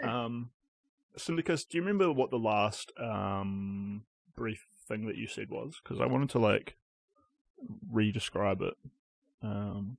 So just generally on like how many of us are raised in a very, well, purely materialistic self developed style. And so did I say material? But anyways, just the fact that we see our psychology as something separate from something that doesn't create reality, and that has such an existential breakdown effect, I would say, or tamper on just on, well, so many things. We can't even probably describe it. It's a form of chaos theory in itself. But the the riots and BLM, racism in a certain sense is largely due to this lack of social self development. And I know that there's been always like a whole industry for like obviously self help, blah blah blah, but like a fundamental part of education where we take seriously how basically we may very well be more involved in the the state of affairs than just voting. And that is like a literal paradigm shift. But and so the violence that we may see to come in that like a possible civil war. I know, Chris, you're not necessarily in America unless you do live in America, but nevertheless. No, I'm in New Zealand, so that's why I asked about witches. We have a lot of witches and wizards hanging out. Okay, and so yeah, what will happen, I think, is largely correlated to this sense of, I guess, just investment in our our psyche, which the Greeks referred to that term as the soul, but psychology has deviated from that actual essence. And how much are we going to avoid this, I guess, this state of reality, I might say, before we have to confront war or another more forms of climate change or anything else you can think of, recession. I think it's all interconnected. I want to like, oh man, I'm always like all over the place, but like, do you think that it's like necessary to have some sort of war or to cut out certain psychologies? And then on the same note, does it worry you watching people who are so ready to go to war without thinking about how it would affect their psychology, as well as the fact that their readiness to go to war is that they're trying to cut out the thoughts of other people from their own like wider world view? The real thing I'm looking at here is that there's definitely like some more two-dimensional dumb ideas, or even not an idea, like an ideologue, which is a person who's like representing an idea. They just do dumb things constantly, and even if these things are very popular, they might be wrong. Which brings us back to the classic like story of like the rapture, or like some big world event where like a lot of people have to go through intense suffering in order to cast them aside from the more pure, like, and the ones who are ready to be elevated. However, this is kind of like not a very like, you're not, when you look at the world that way, you're really looking at it like, oh, all these other people are like causing a whole lot of suffering for me, which is like a very like egotistical way to be like, my world would be great if it was just me hanging out by myself. So that's like the classic trap where like you're trying to get higher on the ego chain, but at the same time your ego just like moves up another level. That's an Alan Watts analogy, where you're always trying to like go up and up and up, but every time you go up, your ego goes up a little bit as well. Do you believe in the? Basically, Oh, sorry. being Finish your thought. in the Yeah. moment. Yeah, I was just gonna say it's just more about being in the moment and not being like super upset and thinking like, oh, I wish a nuclear bomb would drop, or I wish we would just go to war. Why would anybody More wish just for like that? being. Yeah. I don't think anyone was. But... Well, I mean, when my dad found out that my mum was cheating on him, that's what he wanted, right? Oh. And he would also think like he would like try to like rationalize this to himself by being like, oh well, like, you know, if you want to go be like creative on Twitch, or if you want to like you know, like write a book or something, what's that going to do for you when the bombs do drop? Like, Jesus. I think that what I've done, where like I'm a construction worker and I can do all this, Blue collar, that's yeah. the way to go. Right. But that's not the world we live in, and like that's not pushing forward the avant-garde, cutting-edge, creative side of society, or looking at things within a nuance. And why don't we have an ideal where we bring everyone up as opposed to like wiping out half the population? And also, why don't you just like be a more fulfilling husband instead of wanting nuclear bombs to drop? I think selfish little prick. yeah. You're watching this, Dad. Grow up. Yeah, I think is a common thing in society of being. I see it everywhere. It's this. I don't know how you describe it. This general sense of anxiety and sort of dread, and you know, that we've been talking like since probably all of us were kids. They've been talking about climate change, or it was global warming. Now it's climate change, right? And then I don't know. There'll be a new term where it's like more severe, right? Like it's this constant, slowly edging, ramping up of anxiety throughout society that feels like it has to reach this ignition point. But I think that a lot of people get into this. It's a defeatist type of mindset, like your dad, where I think it's like it's a coping mechanism in the sense that like you can always say like, well, okay, what's the point of this? Because you know, eventually I'm gonna die, right? Like that's kind of the ultimate thing. It's like, oh yeah, you know, if this like, what's the point of this? The bombs are gonna drop, or like if you convince yourselves that something bad will eventually happen. It also is it's like a mental protection is kind of how I view it a lot of the time. But yeah. Yeah, I mean, the same people who might wish for like it's like a weird level of tribalism, right? Where they're like, I'm going to be in the winning tribe, and you can be in the tribe that gets wiped out. But those same kinds of people who like might wish for these wars are also like the same kind of people who get really upset about global warming and be like, irrationally be like, oh, it's not real, it's not going to happen, or like, oh, when like my country, New Zealand, we're getting increasing amounts of tornadoes. So eventually, I can imagine our entire layer of everything's just going to get tornadoed over the next 100, 150 years. I get that that's something to be upset about, but like you said, we are all going to die, and you might as well try to like not. No, get I was making the opposite point. It's like even in spite of the fact that we're going to die, like for me, worrying about those things, like all of these things are possibilities. It's important to understand history to kind of know where you're going. I am kind of a believer in that concept, but I don't like. For me, that's unnecessary anxiety that I don't need to put on myself. Where like, you know, yes, things, you could say things are bad, and you can point to like the physical, material things, the way things are, but I try not to like make those predictions of the future of like it'll inevitably, or it has to lead to this has to be the end point, because I have no way of knowing. So I'm riding through life by the seat of my pants, and I'm taking it, you know, as it comes. And that's, you know, for me, that's like I can't take on more than that to like try and speculate as to what the implications of these things are. But that's just me. How do you cope with not imagining the worst of every scenario and being ready for it? So every morning. A big thing for me, it used to be control. Like this is, I think, brief history. I never really did like super hard drugs, but I'd always prefer things that were like more uppers than downers. Like I'd like things that were more where I felt in control, as opposed to things where I would like feel like I didn't have control over my situation or my life. So I think that's the only reason I bring that up is I think it kind of speaks to sort of psychologically where I was at.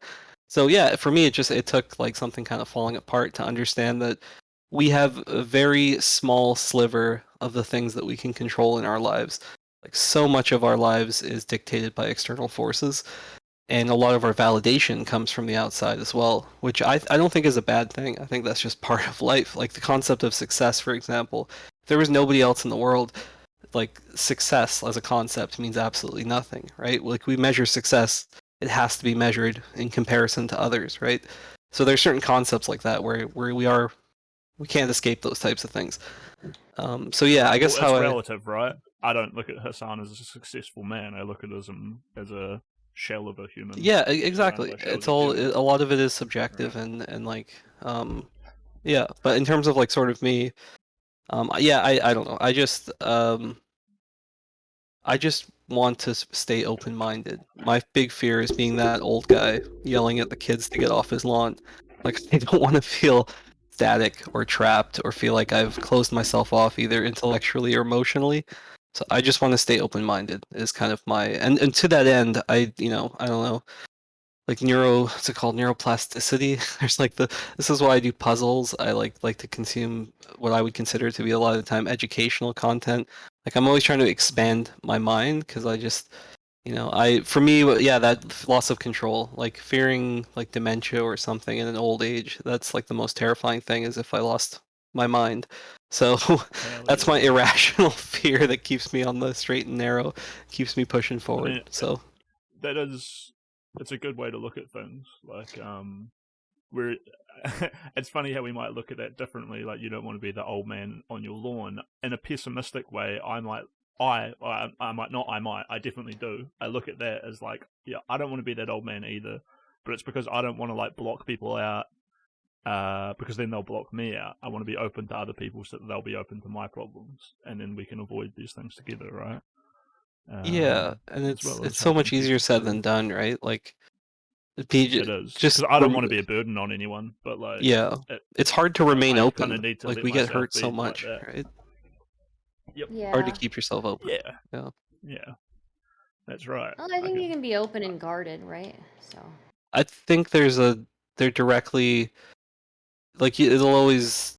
I agree. I think you have to be like. I don't think there's a choice. We always tend to guard these parts of ourselves, and unless in those very rare, beautiful moments in life when you feel like you can truly let that guard slip. But yeah, when speaking to just like normal people, yeah, you're right. I guess it is possible. You can still be open and like truthful and live, I guess, whatever and whatever other adjectives may apply, without being like closed off or like apathetic. Yeah. So Mr. Girl is like the most open and guarded person I've probably ever seen in my life.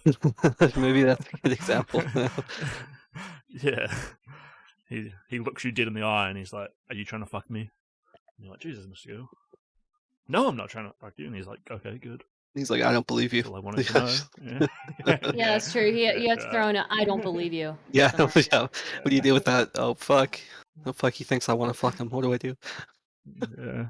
Maybe I do want to fuck him. Maybe I do. What? It's in my head. I'm gonna hurt this man and I can't stop it. Ah! Oh no. I don't know how we got onto this, but yeah. I do really enjoy these, like, it was Chat's fault. I think this is why I'm a fan of Stardust.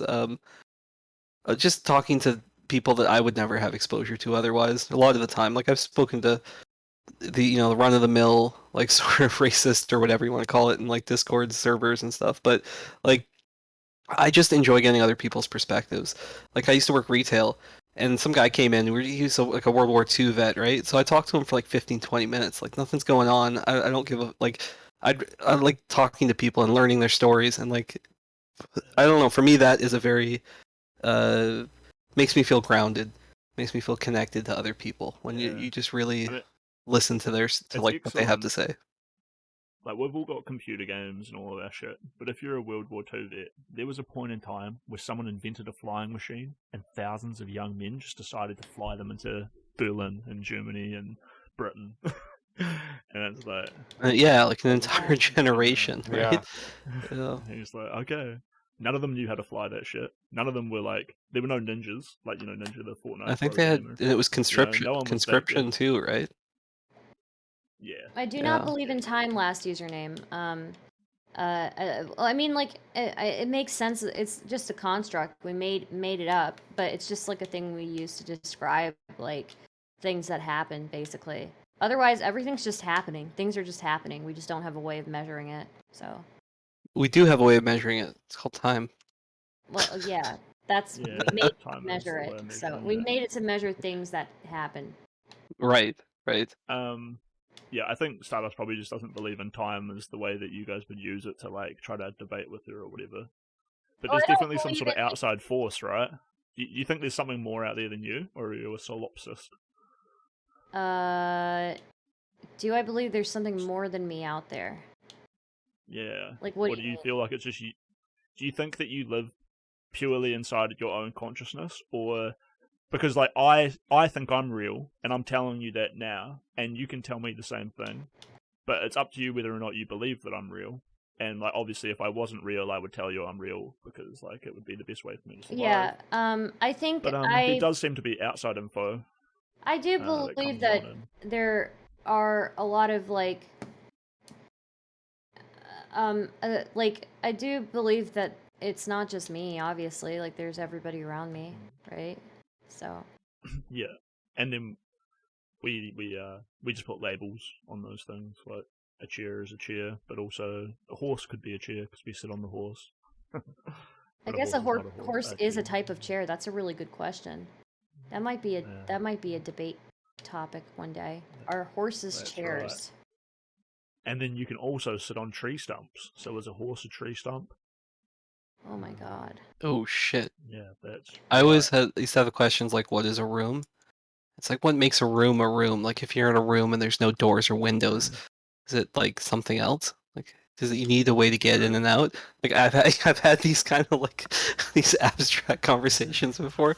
They're super fun. Doesn't need. But yeah, it's like. Is a horse a car? Ooh, they're both used for transport. Car. As long as I they saw have. a man sit on a jar once. As a jar a horse? Oh no. Oh, It's damn. a car room. I do think That was a car spicy. is a room. I think it counts as a room. A car is a room? Yeah, 100%. Shit, I mean, you maybe. live in a room and you can live in a car. Yeah. My head's Is a gonna explode. Stardust a fire truck? No, I am not a fire truck. I don't know. Does she piss on fire? I do not. Dude, apparently that jellyfish thing is a myth. Like, I would still, like, if a jellyfish stung me at the beach, I would still try to get somebody to pee on me. But, like, apparently it doesn't do anything. Nice. So you're just gonna force somebody to participate in your fetish? I wouldn't. I would never force somebody to. I would just be like, "Hey, I'm gonna die if you don't pee on me." Like that seems like a pretty. That seems like you're coercing somebody or you're misleading somebody into participating in your fetish. Well, yeah. This is why it sucks. This is why I'm saying the knowledge that apparently it's a myth. Like that's unfortunate. Yeah. Well, wish there was like a medical maybe basis you for just it. find somebody who consents to being part of your fetish. How about that? It's not a fetish. I mean, it's just it would just be really funny to see somebody getting peed on at the beach, right?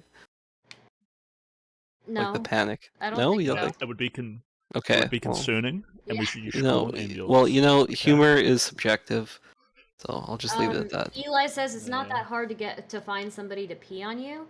Well, I mean, I maybe wouldn't where know you're that. from. Yeah. Craigslist, right? $180 a pop. I'll pee right on your head. Damn. I'm not into I that. need the money for therapy. Please help. Are you? This is where the whole kink shaming thing comes in, right? Someone help! A jellyfish stung me all over my face. Good God. All over my face, yeah. What? I think it stung me in the mouth. The only way. Ew. Oh my God. No time to explain. Your pee, my mouth.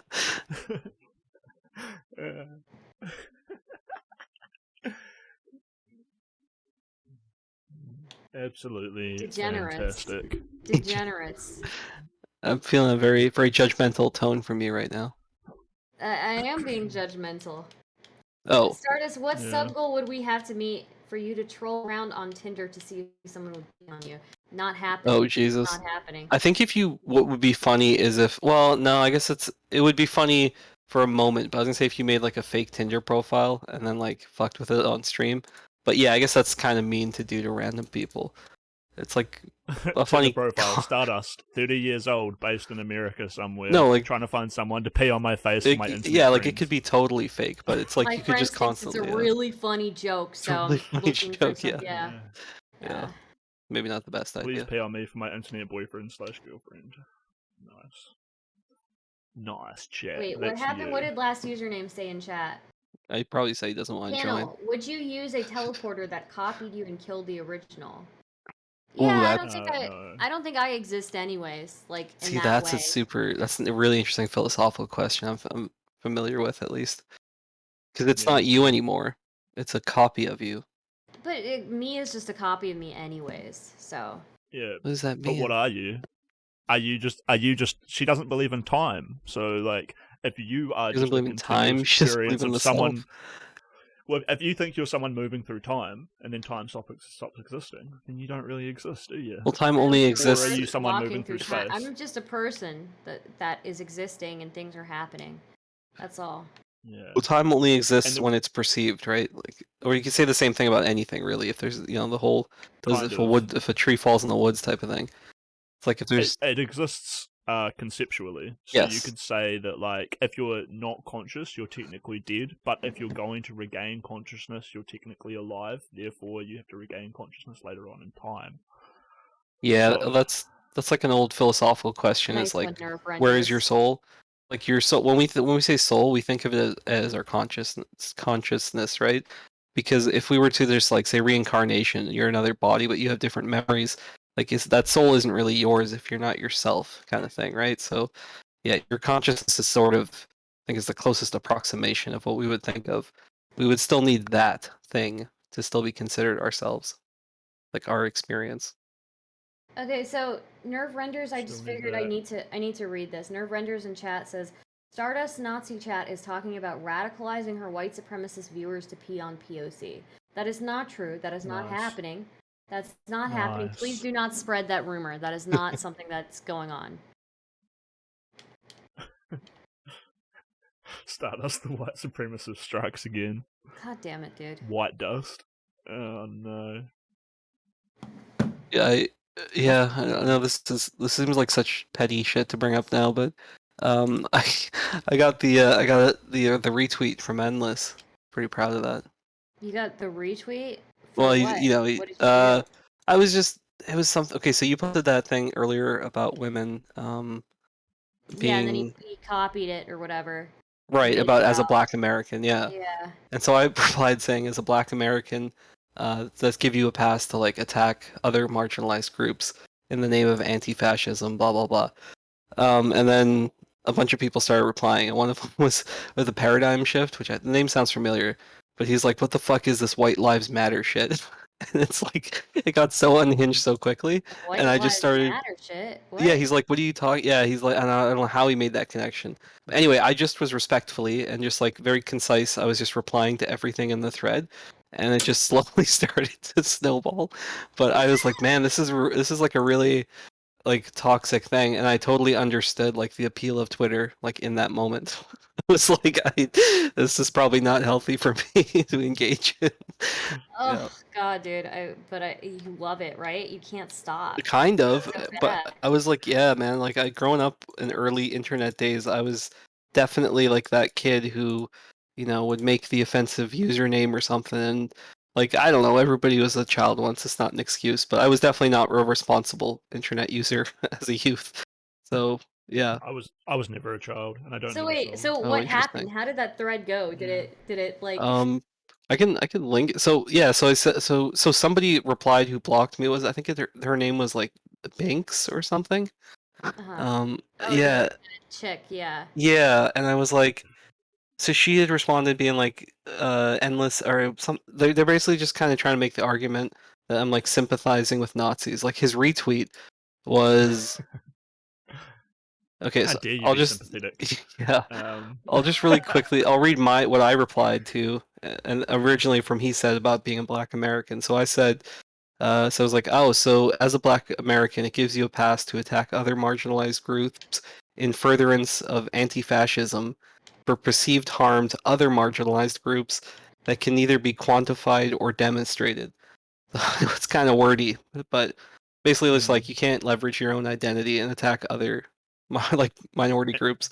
Anyway, then Anyway. his retweet was when you consider neo-Nazis a marginalized group. And I was like, dude, I was talking about Stardust. Like, who the fuck is talking about neo-Nazis? I'm like, Oh my god. I don't know. A common misunderstanding. It's silly. Apparently. Yeah. It feels like a TMZ God. like celebrity gossip thing where it's to the point where I'm like, Because they should work for TMZ. They would be excellent at working for TMZ, honestly. Yeah. Actually, no. TMZ actually values the truth, so they shouldn't work for TMZ. Do they? Yeah, they value the truth at least. Definitely. Yeah, when TMZ has more integrity. They may where they're not integrity, where they don't have integrity, is that they'll do anything to get a story, but they'll always make sure it's true. That's how they're toxic. Yeah, that's fair. Nice, good on them. I feel like I should move to America. What do you guys think? Probably ill-advised. America scares me. That David Bowie song. I'm afraid of Americans. Huh. I like like America, but you know. I'm terrified as a foreigner. Well, not so much even as being as like a brown person, but I'm scared of like getting injured and like having to go to like a U.S. hospital, or like getting That's a really fair thing to be afraid of. Actually, it's very funny. It's very fair. Those bills are ridiculous, and then they'll just bill you for it, and it's like even if it would either be like, okay, if I leave, they'll let me leave the country, but I could just never ever go back. Be like instantly stopped at the airport, or they would get me eventually. If you're worried about it, your travel insurance could probably cover your hospital stay. Oh yeah, even if I'm going to the States for like a day or two, like I always get travel insurance. So yeah, that part's legit. The other is I have like that irrational fear of like, what if I get arrested? And then like if once I'm in the system, then I'm totally fucked. Yeah. What if I suddenly forget that everyone's got a gun? I went to I may have told the story before. I have family in Chicago, and one time I was coming back from somewhere and I had a layover, so they like met me at the airport and like drove me around the city a little bit. We just spent the day together, and we didn't go into like the Chicago like Natural Museum or whatever it's called, but we just walked in through the doors just to like kind of peep, like check it out. They had this giant like T-Rex skeleton.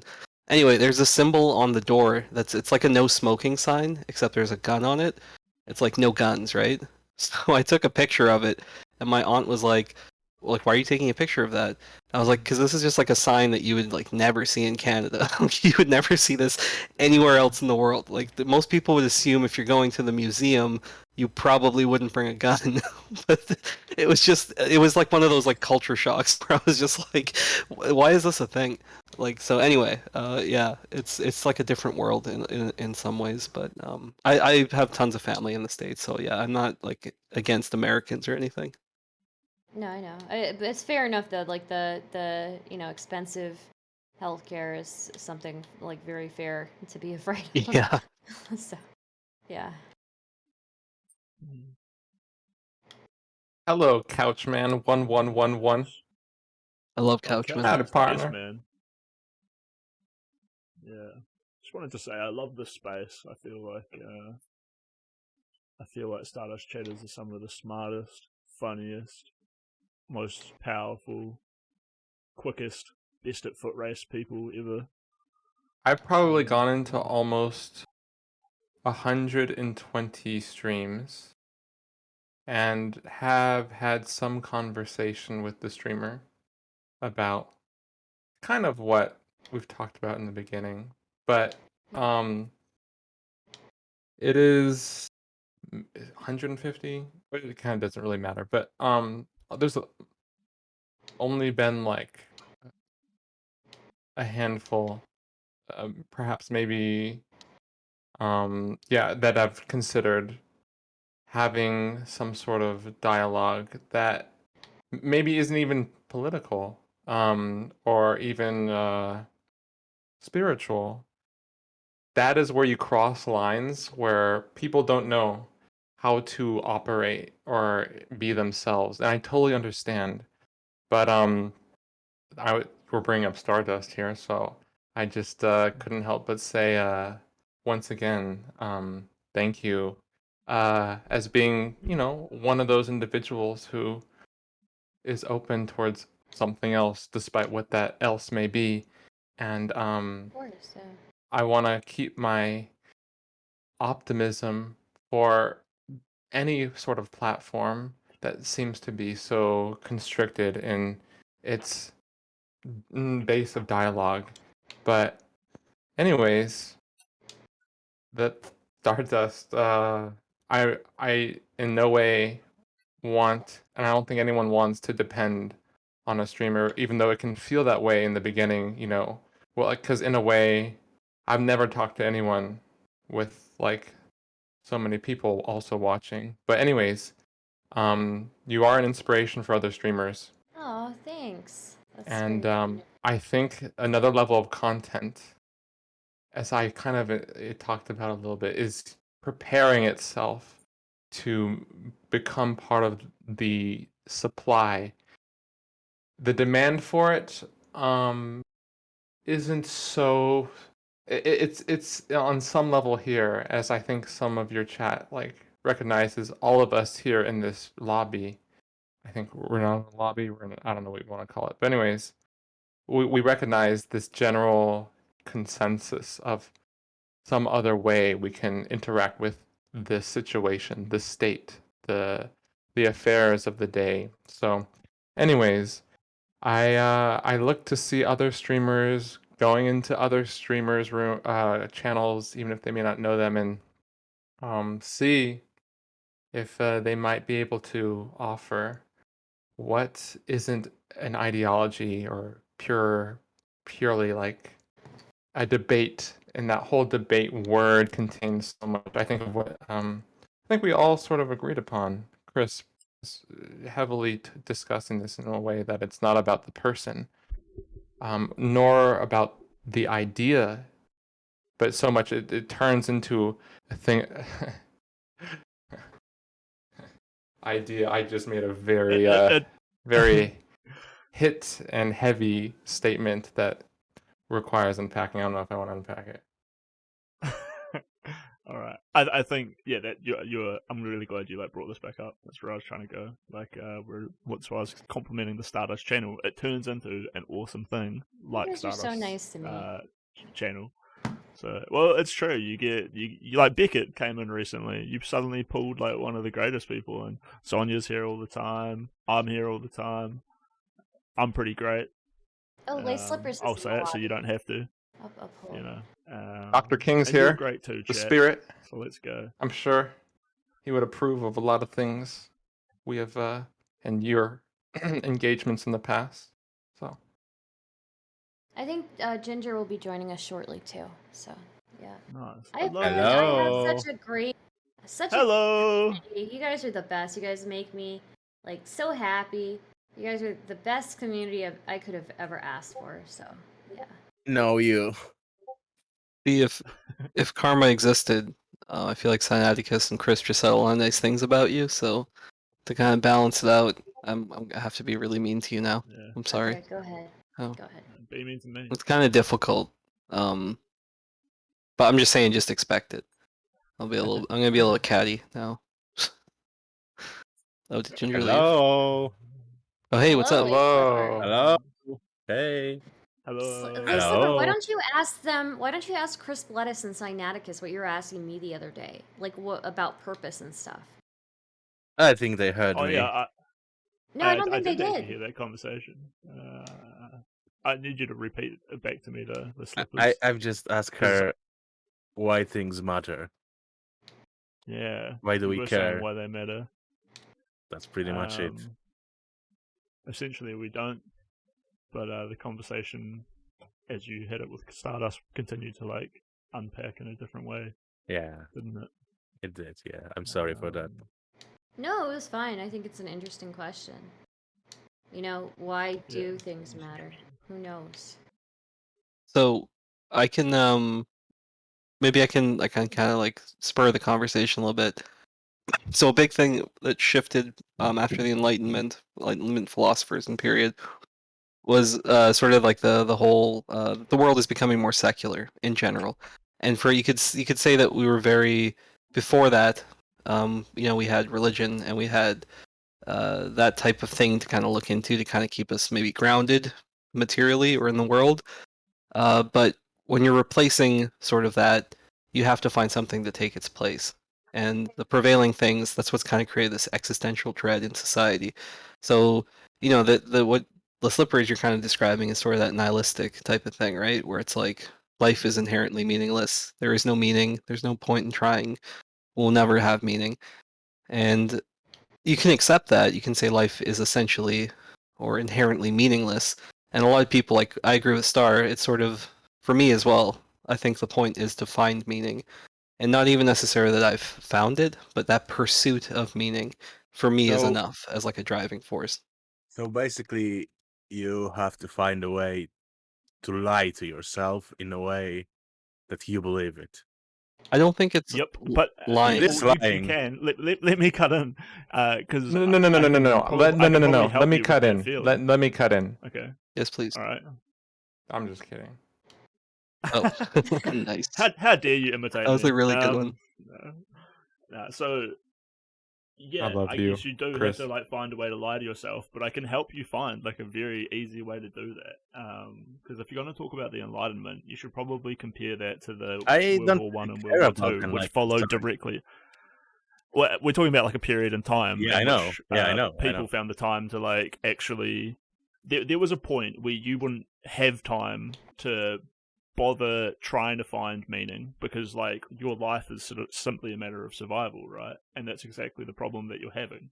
However, once people realized that they could find this meaning, the Nazis came about and they were existentially worried about the rest of the world and their neighbors who were these barbarians which they had never communicated with, but it was very easy to like see them as the other. However, I think it's very apparent that what they did was extremely evil. So as much as like I can't see, or it's hard for me, and I'm not like a deep Kantian philosopher, but it's hard for me to see that there is good and evil as clear as there is like 1 + 1 = 2. However, when I compare acts of great evil compared to acts of goodness, it becomes like a lot easier to convince myself that there is like a better way to go on. So I'm always trying to find those role models and those people who I want to be like. And even though I can't be like them, and it might seem unrealistic at times, maybe in 5 or 6 years I'll be better. And in a similar or a more simple way, it's just like maybe my brain hasn't quite developed, and that'll just take a little bit of time. Or maybe I used to be an angsty teenager, and now I'm an adult. Maybe I'm only 30, and by the time I'm 35, my brain will be fully formed. Things like that. Yeah, I don't believe in role models. On the other hand, I've done a lot of me hard neither, drugs, actually. So I don't believe in role models. What do you mean? Well, you don't want to meet them, do you? Because then they turn out to be shitty. No, I mean, I don't even believe in the real people. I don't believe people are great. I don't believe in versions that is presented to us about the great people. Or I don't believe that people we meet in our lives are like this great persons. I think they're just people and they are incredibly flawed, and I don't want to have anything to do with them. Yeah, I can accept that. I agree with you in the sense of like, it's as a concept. There's this phrase "kill your idols," but I kind of agree with you in the sense that like, people that we tend to look up to, of course, yeah, they're flawed, they're human, we all are. I put my faith in individuals, like, I don't know, seeing like random acts of kindness and like, seeing small acts of good in day-to-day life. For me, that's like far more inspiring. Those are the types of people, and it's not the person, it's the action, right? So I'm like, that's, I really appreciate or saw somebody's patience in a moment where I know I would have lost my patience. Like, to me, that is like something I can kind of strive for. I just appreciate that person's not beating my skull in, and I wouldn't take it personally if they did. But, I might take it a bit personally. But just really, I was just really quickly in terms, you said originally about lying to yourself. Even if I say that there is no meaning in life, I think the pursuit of meaning is the meaning. So I don't think it's a lie. I think I haven't tried everything. I don't know, like, there's so many things I want to experience. I know that you said that the experiences that you've had have not really felt fulfilling, but and I can only speak for myself, but that's what keeps me kind of getting up every day, is that, like, knowing that the answer, or feeling somewhere inside me, illogical or not, that the answer is out there somewhere. I just haven't found it yet. So that motivates me. But yeah. Like I said yesterday, whatever keep you going. But yeah, I often lay around and think about, I am already alive. Right? I know that life is just a game from the beginning to the end, and since I'm already here, I could just take part in it in some way. But on the other hand, why would I? Like, it doesn't matter whether I get up and do something and achieve something, or I just lay and rot away. It's all the same in the end. So, the Slippers, I hate to be brutal, but you do have like innate human drives which you should fulfill to make you feel like you're having fun in that game. I I'm do not going not. to tell you to have hope for a better future. The only And I'm not going to tell you to end your existence in some sort of hope of it being better, but there are things that are worse than death, and you're probably not going through those things. I saw So things worse than that. I saw well, people. You should try and live your life. If you're not living, you're essentially dying, right? I mean, we are all dying. If you think it's anything else, I'm not dying. Yes, you are every single day. I'm living forever. I'm gonna make it right to the end. Well, I actually every single day. Same here. There is a logical like basis for that. So the thing that we expect, the thing that we think is going to happen, because it's happened every single day in throughout human history and even before that, is that the sun is going to come up tomorrow. Like, that's something we've gotten really good at expecting. But it's not like a complete set. Matter. I was going to make a quick meme thing, but no, I was just going to say, like, I've never died before, so there's absolutely no evidence to suggest that I will die. Like, I could be the first immortal. So what Chris was saying is that it is possible. Maybe he will live forever. We don't know. That's fucking right. We don't know. I'm not gonna induce that I'm gonna die.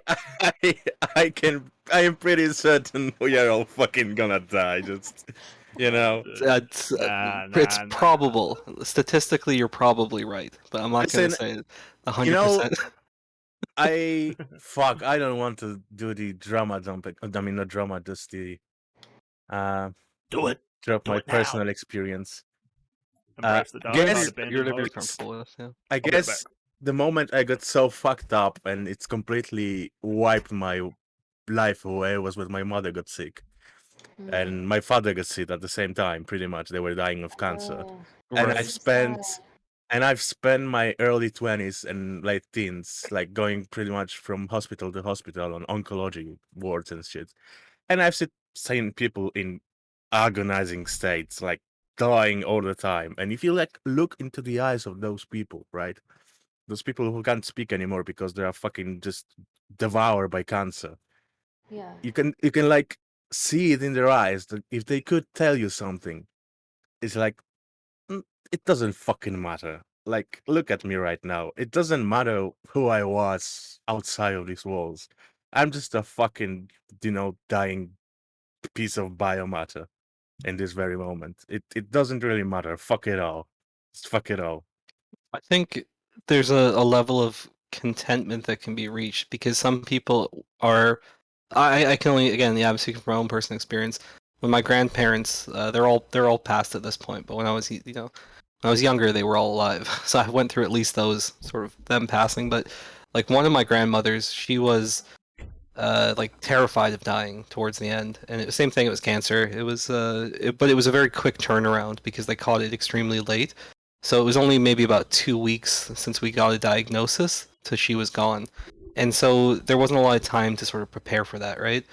Oh god, a friend of a friend died that way, and you just see like one Facebook post being like, "Oh, I'm really sick and I can't go hang out with my newborn child," and then a week later it's like, "Okay, these are actually the last moments I get to hang out with my newborn it's child. crazy. I'll be dead in a week." And Goodbye, then, everybody.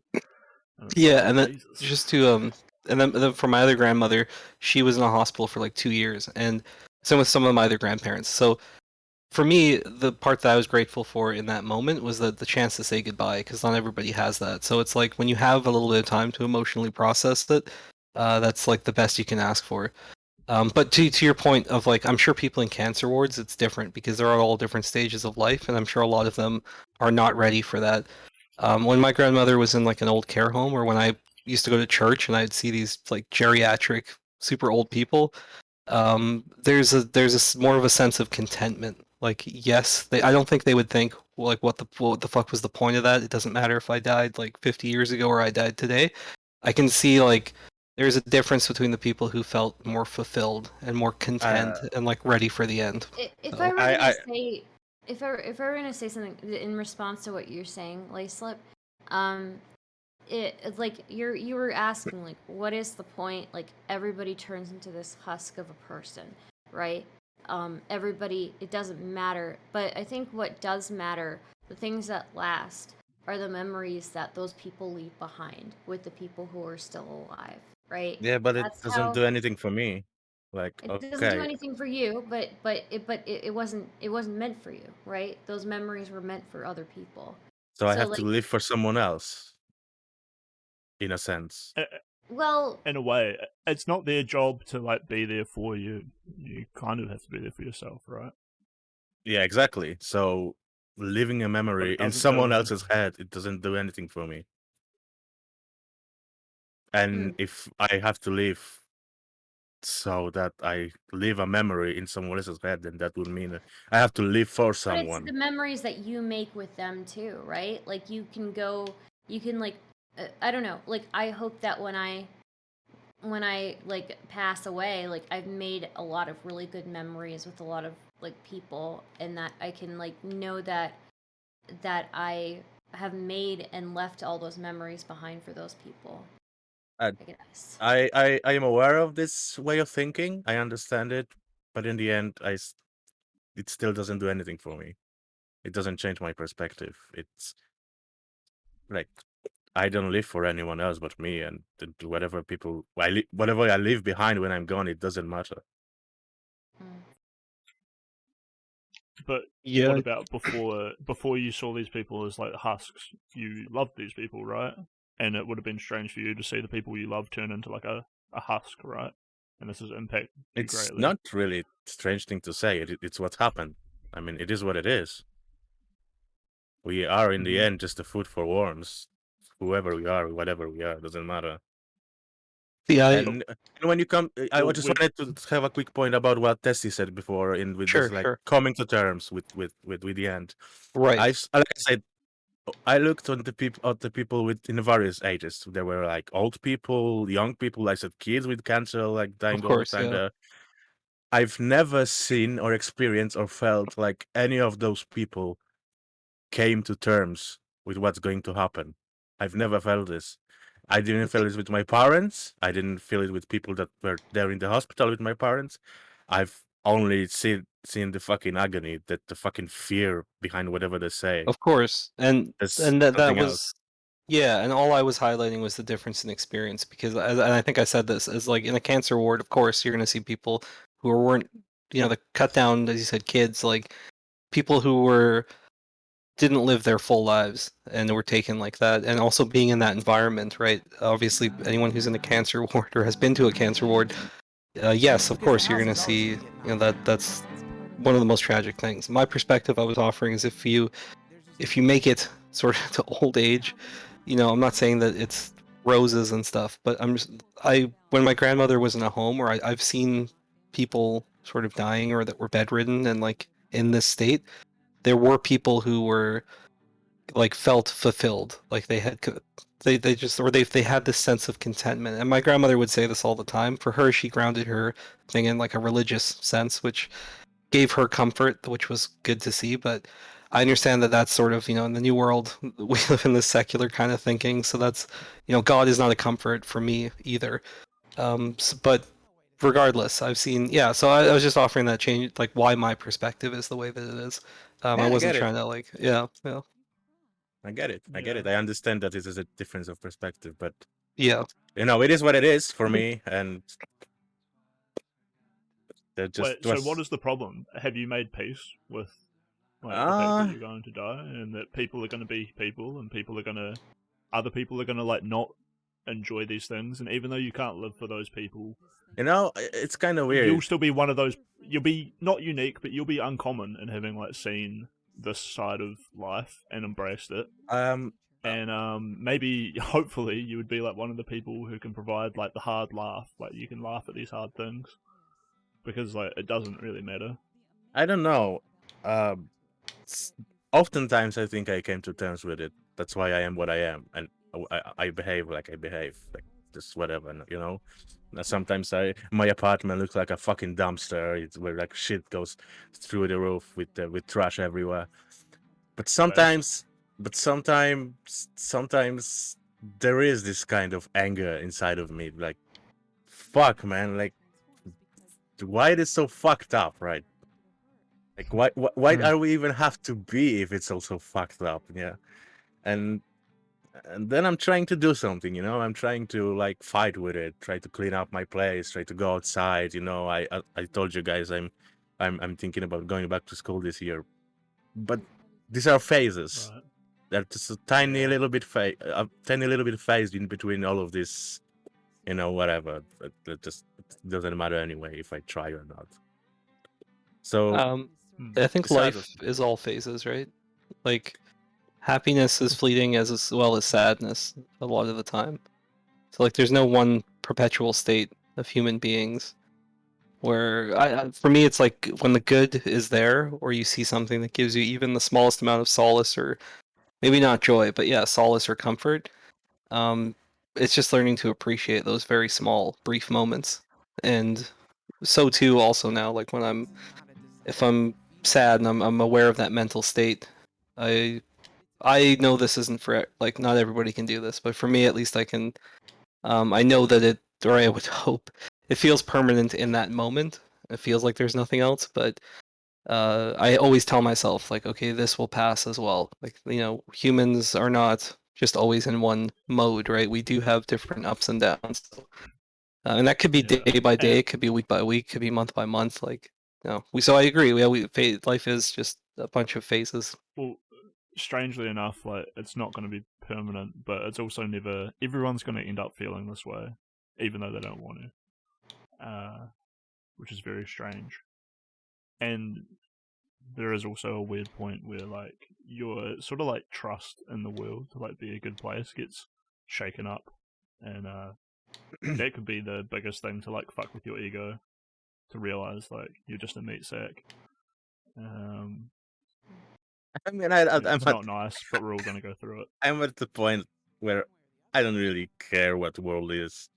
Like, it could all end tomorrow. Like, we could get Russians fucking rolling tanks. I don't think I would care that much.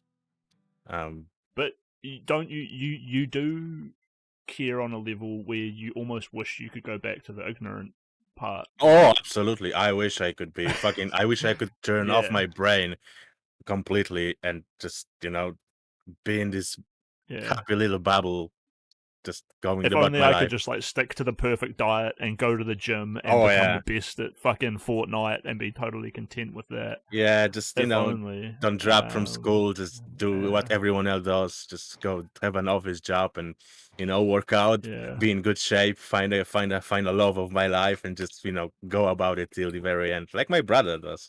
When I have this discussion with him, he's still just like a guy, just goes about his life, right? Yeah. You should ask him as well. I'm sure if you asked him, like, I would you did. rather like be smarter? He'd be like, nah, just be me and be happy. I mean, he is I'm smart. super happy being this dumbass. He is smart, but he's smart enough to do absolutely everything to not think about what I'm thinking.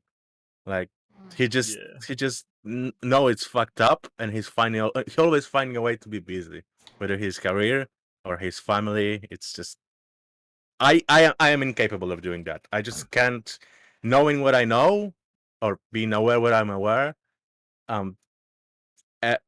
Trying to do what he does is really just lying to myself, and it just doesn't fit in. Yeah.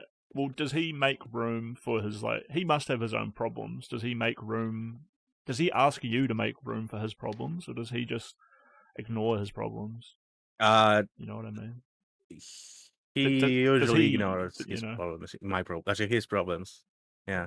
Because like there are people like that who they will cover up like their inner emotions, and it'll eventually all come out at once, or it won't come out at all. And both of those are like big problems. I think he very rarely texts with me about it because he's like this kind of guy, very protective of me that I already have enough baggage on me to drop it and shit like that. But I know he talks with his wife, and I know that they are very open and talk about what's happening in their head. So it's good that you have that at least. Yeah, but you have some outlet. Yeah, but we speak very rarely. He's very far away. I pretty much see him maybe once a year. Right. In general, I think that you should encourage people to come to you with these problems. Because it's not you don't want them to feel like it's their job to like protect you from the world, right? Last username. But then again, like just a quick last username. What did you think life was before you realized this?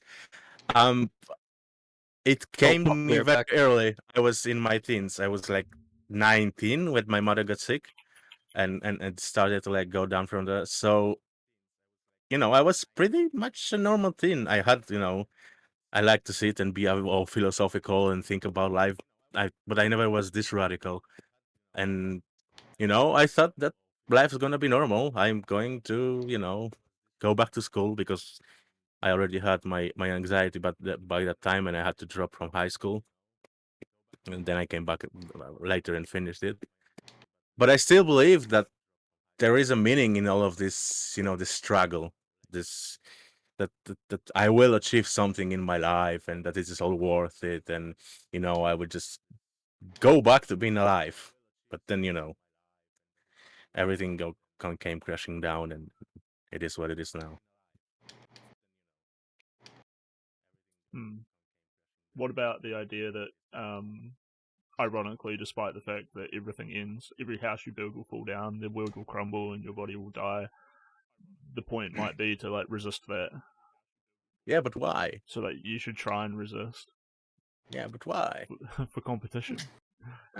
To be better. And like, you can beat it. You can resist. As I said, you can resist. You can try to lie to yourself, but in the end, you will always lose. There's just no way around it. If I can live forever and I can also break free of like the physical world, then I can always be here. I can be here in a time and space where I control everything. If you could live forever, and then once I gain complete control of all energy fluidly without any expenditure, then I can recreate everything that happened all over again. That's what I'm going for. I'm God. I'm basically God, literally, not as a metaphor, not as a silly Buddhist thing. I believe you. Nah, I get a little bit carried away. But at least it's funny. At least it's funny to be that way, and fun. Smile more, you little prick. Hello, the slippers. Yeah. Sorry. What's up? Hello. Hello. The slippers, I want you to say hello. Hello. Hello. Yeah, there we go. Show up. And hello, Ella Goose. Who else is Eli Goose. Oh, hello, Ella Goose. Eli. Hello. Eli Goose. Hello. I'm snacking. How are you, Nice. Eli? I'm doing well. Having a Would nice you rather relaxing never night. have to eat or never have to... What's a good one? Never have to eat or never have to sleep? Oh, you're getting sleep easy. Sleep. Yeah. That's a shitty I would question. choose never have to eat, man. I would be so thin. Oh, I love eating. Yeah. I love sleeping and eating, but like I don't know. I feel like I would be able to like be so thin if I were. No, sleeping feels like a waste of time. Sleeping is based. Good, though. It feels so good. Yeah, I don't know. Yeah. I just slept for like 12 hours. I had a dream last night that I was hanging out with the XQC for like 12 hours. It was freaking awesome. Oh my god. Yeah. I had a dream about fucking Jordan Peterson. Oh my god. Oh. It was so fucking weird. Big Daddy James. I had a dream where I had a threesome with him.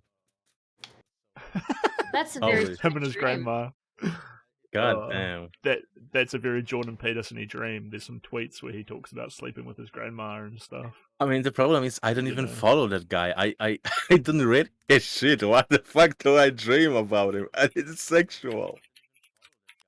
Yeah, why was it sexual? That's the question. Beautiful. Exactly. It's life. You know, you can experience anything, and it's not wrong unless you want to believe it's wrong. I'm like, do you guys want to hear a weird Jordan Peterson quote from Maps and Meaning? Go on. Let me work on my Jordan Peterson impression. I gotta sound like Kermit.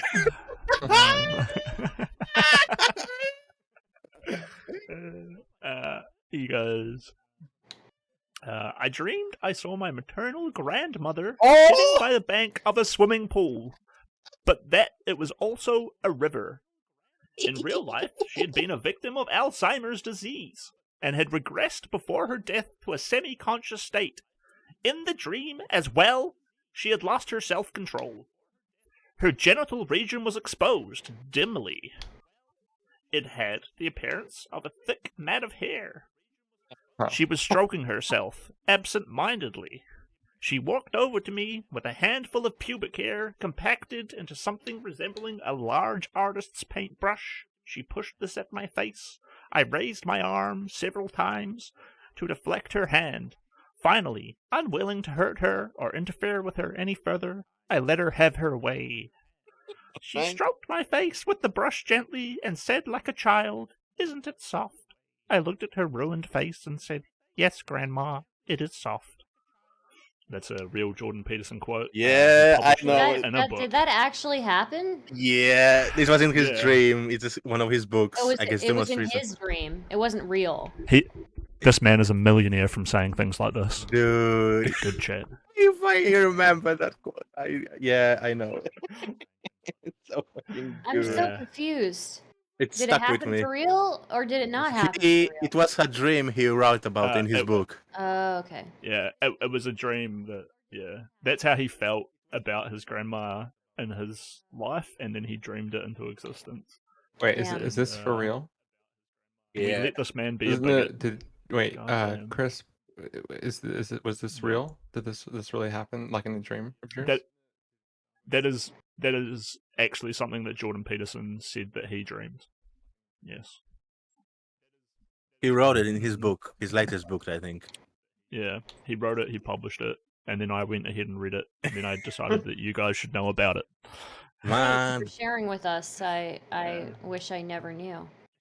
Jordan Peterson is like a smarter version of fucking Alex Jones. He's like a fucking meme mine. He is a meme mine. He's a lol cow, and we milk him for the lols. He's You guys aren't going to make me defend Jordan Peterson, are you? Why? I mean, you don't want to. You don't have to defend him. We love him. I mean, he's I finding. actually use his 12 Rules of Life book is the thing that props up my computer monitor, so I can see it more evenly. So I used to be a big fan, and he's coming to New Zealand soon, and I might go talk to him and all that jazz. Oh my god, if you go talk to him, can you give him like my streamer info and be like, "Hey." The dates? Yeah. Listen, Jordan! I know this Dragon of Chaos, this female Dragon of Chaos. Please come, hang out with us. I'll love bomb him. I'll love bomb him with some Stardust isms. Stardust, the Dragon of Chaos, materialized. Mr. Girl. Oh, I mean, not Mr. Girl. Fucking. I like that Mr. title, Peterson. Dragon of Chaos Materialized. That's very cool. That's a cool name. I mean, because you are cool. You're the coolest in my heart. Thanks. You're pretty cool too. Very fucking funny. So, kind of as a pivot, the slippers. Yeah, what's up? Yes. Hello. So I may not act, as quickly as what may be normal, but I would say, in reference to, where's the meaning in all this? Well, I may not answer that, but largely just me being myself, which, you can't really tell anyone else to do.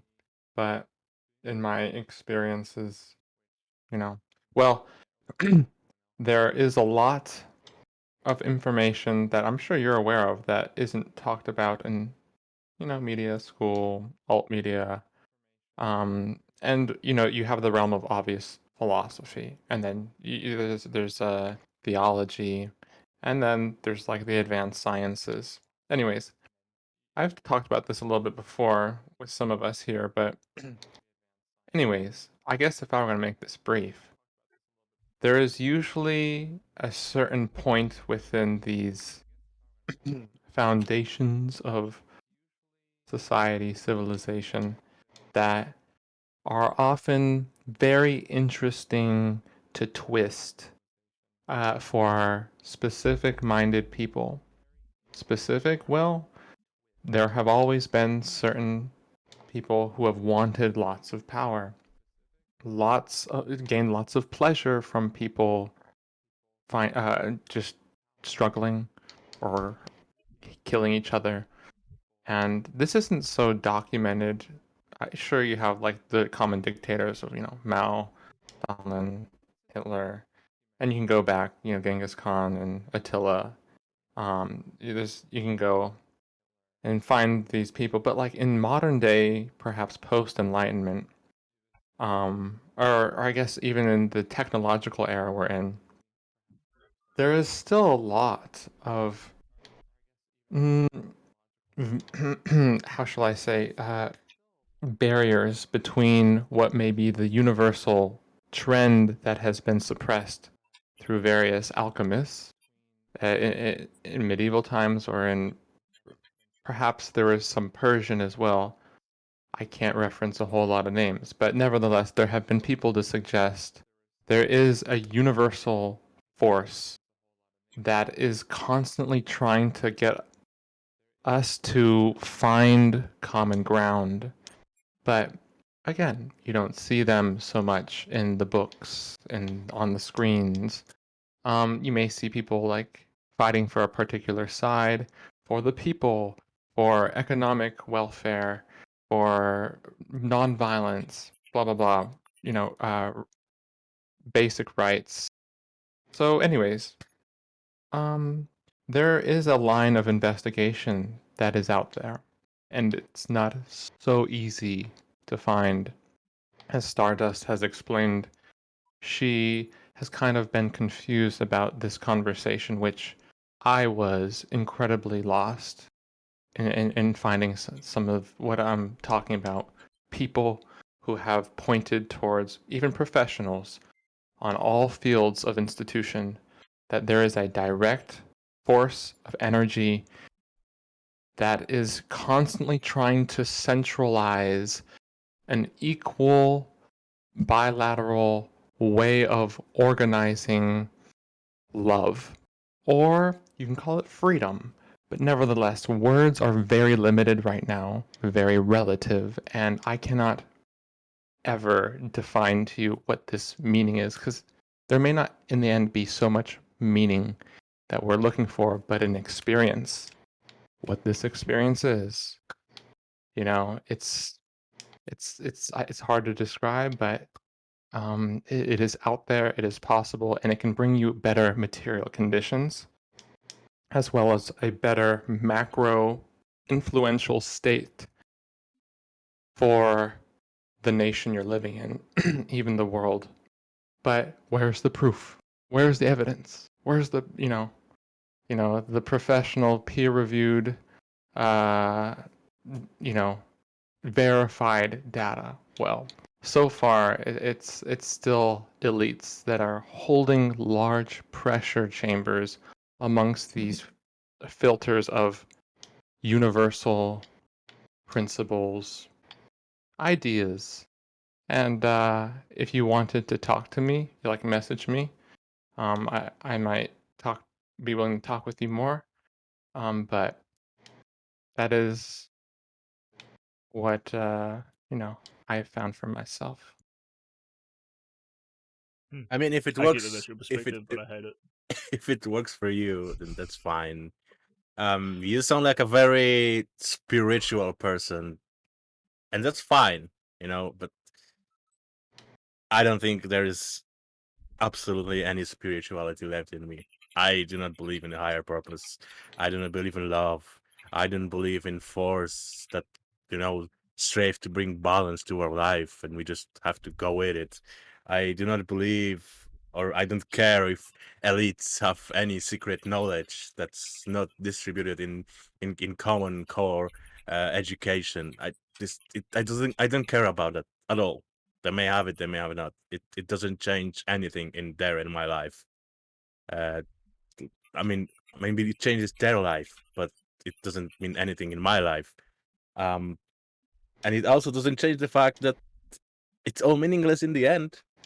It just doesn't That's matter. true, and that's fucking baseless, Slippers. I'm super hungry, and I want to play Elden Ring, I'm so I'm so gonna sorry. fuck right on off out of here. No. It was fun having you, Crisp. Yeah. The Slippers, if you ever want to come hang out, or I'm going to go further. Imagine we are two little kids at school and it's Friday night, and I'm like, can you come over to my house for the weekend, bro? I'm going to invite you over to my house for the weekend. You can come hang out, and we can look at a whole bunch of other people who are going through similar things. I've got some videos we can watch. We can chill out. It'll be great. If you have Playboys, then sure. Bro, I've watched every porn. I'm actually waiting for the next episode to come out. Have you been on the internet? Mate, we are little boys. When I was a little boy, there was no internet, okay? We had to check off the fucking papers. You know what I used to do? I used to go through magazines and find pictures of Snoop Dogg going to like film festivals, and he would have like all his like hoes with him, and they'd have all their see-through shirts and shit. Fucking hell. Good one. Snoop Dogg doing it for the boys. Just watch Snoop Dogg music videos. But what? I don't know why you would ever pretend things were worse. What if you jack off and like you're so close to coming and you like look at the Snoop Dogg's face? Well, that's what 8-year-old me had to go through. Right? Oh man, I'm sorry. Yeah. No, honestly, go back and watch Snoop Dogg music videos, gang. Man, smoke weed every day. Yeah, you have to go to Pornhub to watch them, to be honest. So. Wait, really? I mean, they're pretty spicy. Yeah. They're too much for YouTube, but they're on P Hub, as we call it in the crew. Yeah. G-Unit. Well, I think I'm also going to go, and Same. So... I'll race you there. Bye.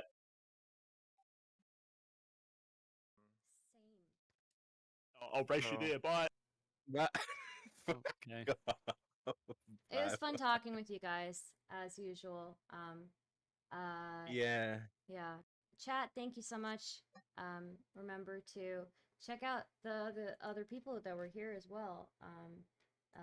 And consider joining membership and subscribing or whatever, so. Exactly. Help her. Help. Help.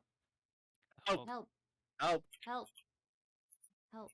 I'm sorry it got really heavy. I mean, it was a really heavy stream, I guess. Yeah, no, it was good. I liked it. It was a very nice thing. I linked Syndacus and Chris Lettuce in the chat, so you guys should go check them out. They're very cool. Yeah, in the end, it was a fun conversation. So thank you for having me, and thank you guys. Oh my gosh, Testy, thank you for the 5 gifted memberships.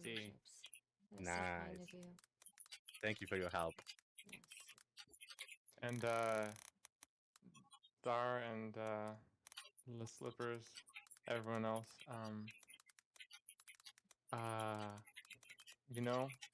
I may not have words, but I would enjoy continuing to build the next step for of how, if we want, we can experience that sense of reality that synthesizes democracy into a much more okay, that's actually pretty interesting phase beyond rhetoric, which sometimes it is what it is, but nevertheless. Stroking is that guy's actually masturbating like right into my fucking brain hole. Alright, I'm fucking super hungry, so I'm gonna go off and get some food, and then I'll be back for more gaming, more good times.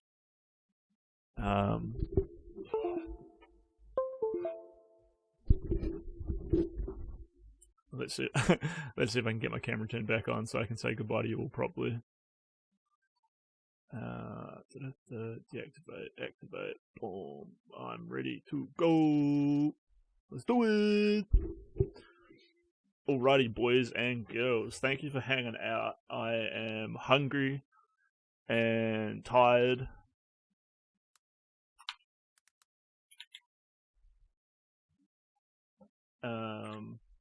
I should probably get back on the Discord and get the slippers to like add me on Discord. Wait, I can probably just find them somewhere else. But yeah, I'll be back soon to just chill out, play some games, watch some videos, react to some viewer requests. If we get raided, we can aim our politics gun at. What should we do? Analysis of pushing for specific legislation like Jesse Ross. Yeah, Peterson, I thought about it, but militant gospel. How would we even? And the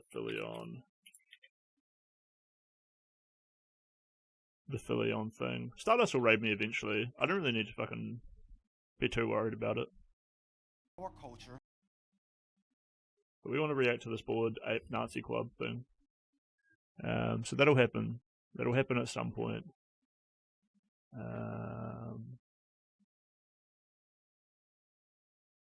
Oh, Stardust is actually in my chat. Hello, Star. Are you about to raid me? Because I'm hungry. I'm hungry for that success, but I'm also hungry for some fish and chips.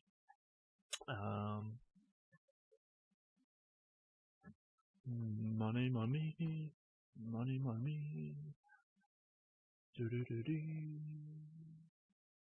I do want to do an hour-long reaction to this Bored Ape Nazi Club, which is about the NFT scandal which is going on.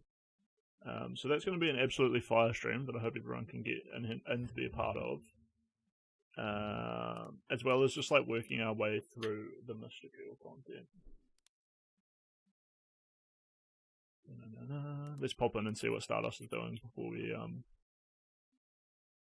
before we log off though. I'll be back in like half an hour though. Hold on, Stardust, hold the line for me.